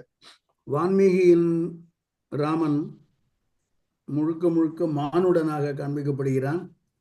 கம்பனுக்கு அதை காமிக்கிறது ஒரு பிரச்சனை வந்துருது. ஏன்னா கம்பனுக்கு முன்னால் ஆழ்வார்கள் பலர் தோன்றி கம்பனுடைய 9வது 12ஆம் நூற்றாண்டில் ராமன் இஸ் காட் அப்படிங்கிறது இட் இஸ் எஸ்டாப்ளிஷ்ட் ஆல்ரெடி. அதனால அது அவனால அதை சொல்லாமல் இருக்க முடியல. அவனை ஆனா மானுட சட்டை பொண்ணு வந்திருக்கான், அதனால அவன் தான் கடவுள் இல்லை என்பதை காண்பித்துக் கொள்ள வேண்டும். திண்ணப்பனையான அடிக்கடி சொல்லுகிற ஒரு வார்த்தை சொன்னார். கம்பர் ரொம்ப கஷ்டப்பட்டு இருக்காரு சார். இல்ல சிவாஜி கணேசன் திருமாலா நடிச்ச போது ஏபி நாகராஜன் அவர்கள் சார் சிவாஜி சார் தான் கூப்பிடுவர்களே, திருமால் கூப்பிட முடியாது. ஸோ அப்பப்போ அது ஒரிஜினல் சிவாஜி தாங்கிற மாதிரி கம்பன் அப்பப்போ ஒரிஜினல் திருமால்னு சொல்லிட்டு இப்போ ராமன் ராமன் அப்படிங்கிற மாதிரி அவனுக்கு ஒரு இடர்பாடு இருந்தது. அதை ரொம்ப நேர்த்தியாக கவர் பண்ணினான் அப்படின்னு சின்னப்பனையா சொல்லி நான் கேட்டிருக்கேன். ஸோ அந்த பிரச்சனை கம்பனுக்கு இருந்தது. ஏன்னா கம்பன் காலத்தில் ராமன் கடவுளாக மிகச்சிறப்பாக அங்கீகரிக்கப்பட்டவன். அவனுக்கு முன்னால் எல்லா ஆழ்வாரும் எழுதிட்டு போயிட்டாங்க. ஸோ அவன் he has to toe the same path. He cannot be different from that. So ரொம்ப ஒரு இக்கட்டான நிலைமை அவனுக்கு. ரொம்ப நல்லா சமாளிச்சிருக்கான் அப்படின்னு. மற்ற கருத்துக்கள் ஐயா, ஒரே ஒரு சின்ன ஒப்புமை சொல்லுங்க. செப்பி வந்த சொல் ஒன்றாய் செய்கை ஒன்றாய் அப்படின்னு மகோதரனை கம்பர் விவரிக்கிறார். நாம அடிக்கடி சொல்றதுதான், பேசுறது ஒண்ணு செய்யறது ஒண்ணு. இது ரொம்ப அழகா ஒரு திருக்குறள்ல வருதுங்க ஐயா. கனவிலும் இன்னாது மண்ணோ வினை வேறு சொல் வேறு பட்டார் தொடர்பு. வினை வேறு சொல் வேறு பட்டார் தொடர்பு. நல்ல குரல். தேங்க்யூ குமரன், தேங்க்யூ, நன்றி. மற்ற கருத்துக்கள் வேற ஏதாவது இல்லை என்றால் வகுப்பை முடித்துக் கொள்ளலாம் என்று நினைக்கிறேன். அனைவருக்கும் நன்றி. நிறைய பேர் வந்திருக்கீங்க. புதுசா I see some people, some Rajan Raman அப்படின்னு ஒரு ஐ சா சம் நேம்ஸ் அண்ட் எல்லோருக்கும் நன்றி. நான் ஒரே ஒரு சந்தேகம் இருக்கு. சொல்லுங்க. இந்த வில்வொன்றால் அந்த பாட்டு இருக்கு இல்லையா, வில்வொன்றால் என்ற அந்த மகோதரன் சாகின்ற அந்த காட்சியில அததான் இப்போ அவர் சொன்ன அது சொல் ஒன்றால் செய்கை ஒன்றால் என்ற, அதாவது அவன் ஒரு சொல் சொல்லிட்டு போயிருக்கான் ராவணன்ட்ட, நீ அவனிடம் நீ கண்டிப்பாக தோக்க போகிறாய் என்று மகோதரன் முதல்ல சொல்லிட்டு, அதனாலதான் நீ அப்படியா இருக்கலாம், ஆனா நீ முதல்ல போய் தம்பி வராமல் தடு என்று சொல்லிவிட்டதான் போனான் என்று ராவணன் மகோதரனை அனுப்பி இருக்கிறான். அப்போ அவன் சொல் ஒன்று, என்ன சொல்லு, நீ தோல்வியுறுவதை என்னால காண முடியாது என்று ஒரு சொல் சொல்லியிருக்கான். அதே சொல்லே ஒன்று, அதே சொல் செய்கை ஒன்ற, அதே சொல்லே செய்கையாக ஆகிவிட்டது. அவன் காண முடியாமல் மடிந்து போனான். அதுக்கு சரிபடும், சரியாக பொருந்துமா என்பதை நீங்கள் சொல்ல வேண்டும். இல்ல இல்ல இல்ல அவன் என்ன சொல்றான்னா, ராவணன் சொல்கிறான், தம்பியை தடுத்தியாயின் தந்தனை கொற்றம். இது ராவணன் சொல்வது. அதுக்கு முன்னால மகோதரன் சொல்லியிருக்காரு. இல்ல அது ரைட்டு. அதுக்கு மகோதரனுடைய பதில் அஹ்தே செய்வேன். பாடல் 9, இன்றைய வகுப்பில் பாடல் 9.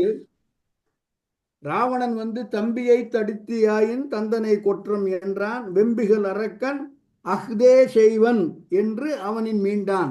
ஸோ தம்பியை தடுப்பேன் என்று சொல்லி போகிறான். ஆனால் அது சொன்னது, செய்தது தம்பியை தடுக்கவே இல்லை, தம்பி பக்கமே போல, அதுக்குள்ள ராமன் வந்து அழிச்சிட்டு போயிடுறான். அதனால சொல் ஒன்று செயல் ஒன்று. நன்றி. வேறு ஏதாவது கருத்துக்கள் இல்லை என்றால் வகுப்பை முடித்துக் கொள்ளலாம் என்று நினைக்கிறேன். அடுத்த வகுப்பு. சார் வணக்கம் சார், லங்கேஷ். சொல்லுங்க. இல்ல சார், அதான் என்னன்னா, இந்த எளியவர்களுக்கு தெரியறது வந்து வலியவர்களுக்கு தெரியறதே இல்லையே சார். இப்போ எக்ஸாம்பிள் வந்துட்டு அந்த மகோதரனோட தேரோட்டி வந்து சொல்றான் இல்ல, என் அருங்கோடி வெங்கன் ராவணரே, எப்பா இவன் யார் வந்தாலும் இவன் முடிச்சிடுவான், நீ விலகி போன்னு சொல்றது வந்து தேரோட்டிக்கு தெரியற ஒரு விஷயம் வந்து எப்படி ஒரு மகோதரன் மாதிரி ஒரு வலிமையானவர்களுக்கு தெரியவே இல்லைன்றது ஒரு ஆச்சரியமாவே இருக்கு. வலிமையோட எப்பவுமே கூட இருக்கிறது ஈகோ, அகங்காரம். அதுதான் வீக்னஸ். நீங்க தான் எளிமைன்னு சொல்லிட்டீங்களா இல்லையா? அதான் காரணம். ஈகோ இல்லாதவன் எளியவன், தான் இருமாப்பு கர்வம், அதனால தெரியல, அவ்வளவுதான் என்று இது என்னோட கருத்துப்பா. அவ்வளவுதான். Okay, super sir, super. Thank you. நன்றி, அனைவருக்கும் நன்றி. அடுத்த வகுப்பு கோயம்புத்தூர்லேருந்து வழக்கம் போல எல்லோரும் வந்து அடுத்த வகுப்பிலும் கலந்து கொள்ள வேண்டும். வழக்கம் போல வைக்கிற ஒரு விண்ணப்பம், உங்களுக்கு தெரிந்தவர்கள், உங்களுடைய உறவுக்காரங்க, நண்பர்கள் எல்லாரிடமும் சொல்லி, வகுப்பில் வந்து சேர்றதுக்கு காசு கிடையாது, ஒன்றும் கிடையாது. 1.5 மணி நேரம் நல்ல வகையில் செலவிடுகிறீர்கள் என்று நம்புகிறேன். அப்போ நீங்கள் பெற்ற பேரு நீங்கள் மட்டும்தான் பெருமா, யான் பெற்ற பேரு பெருகை வையகம் அப்படின்னு எல்லாருக்கும் சொல்லி, கம்பராமாயண வகுப்பில் 350 பேர் ஒரு வகுப்புக்கு வரணுங்கிற அளவுக்கு டார்கெட் வச்சுன்னு நான் போயிட்டு இருக்கேன். நன்றி, வணக்கம்.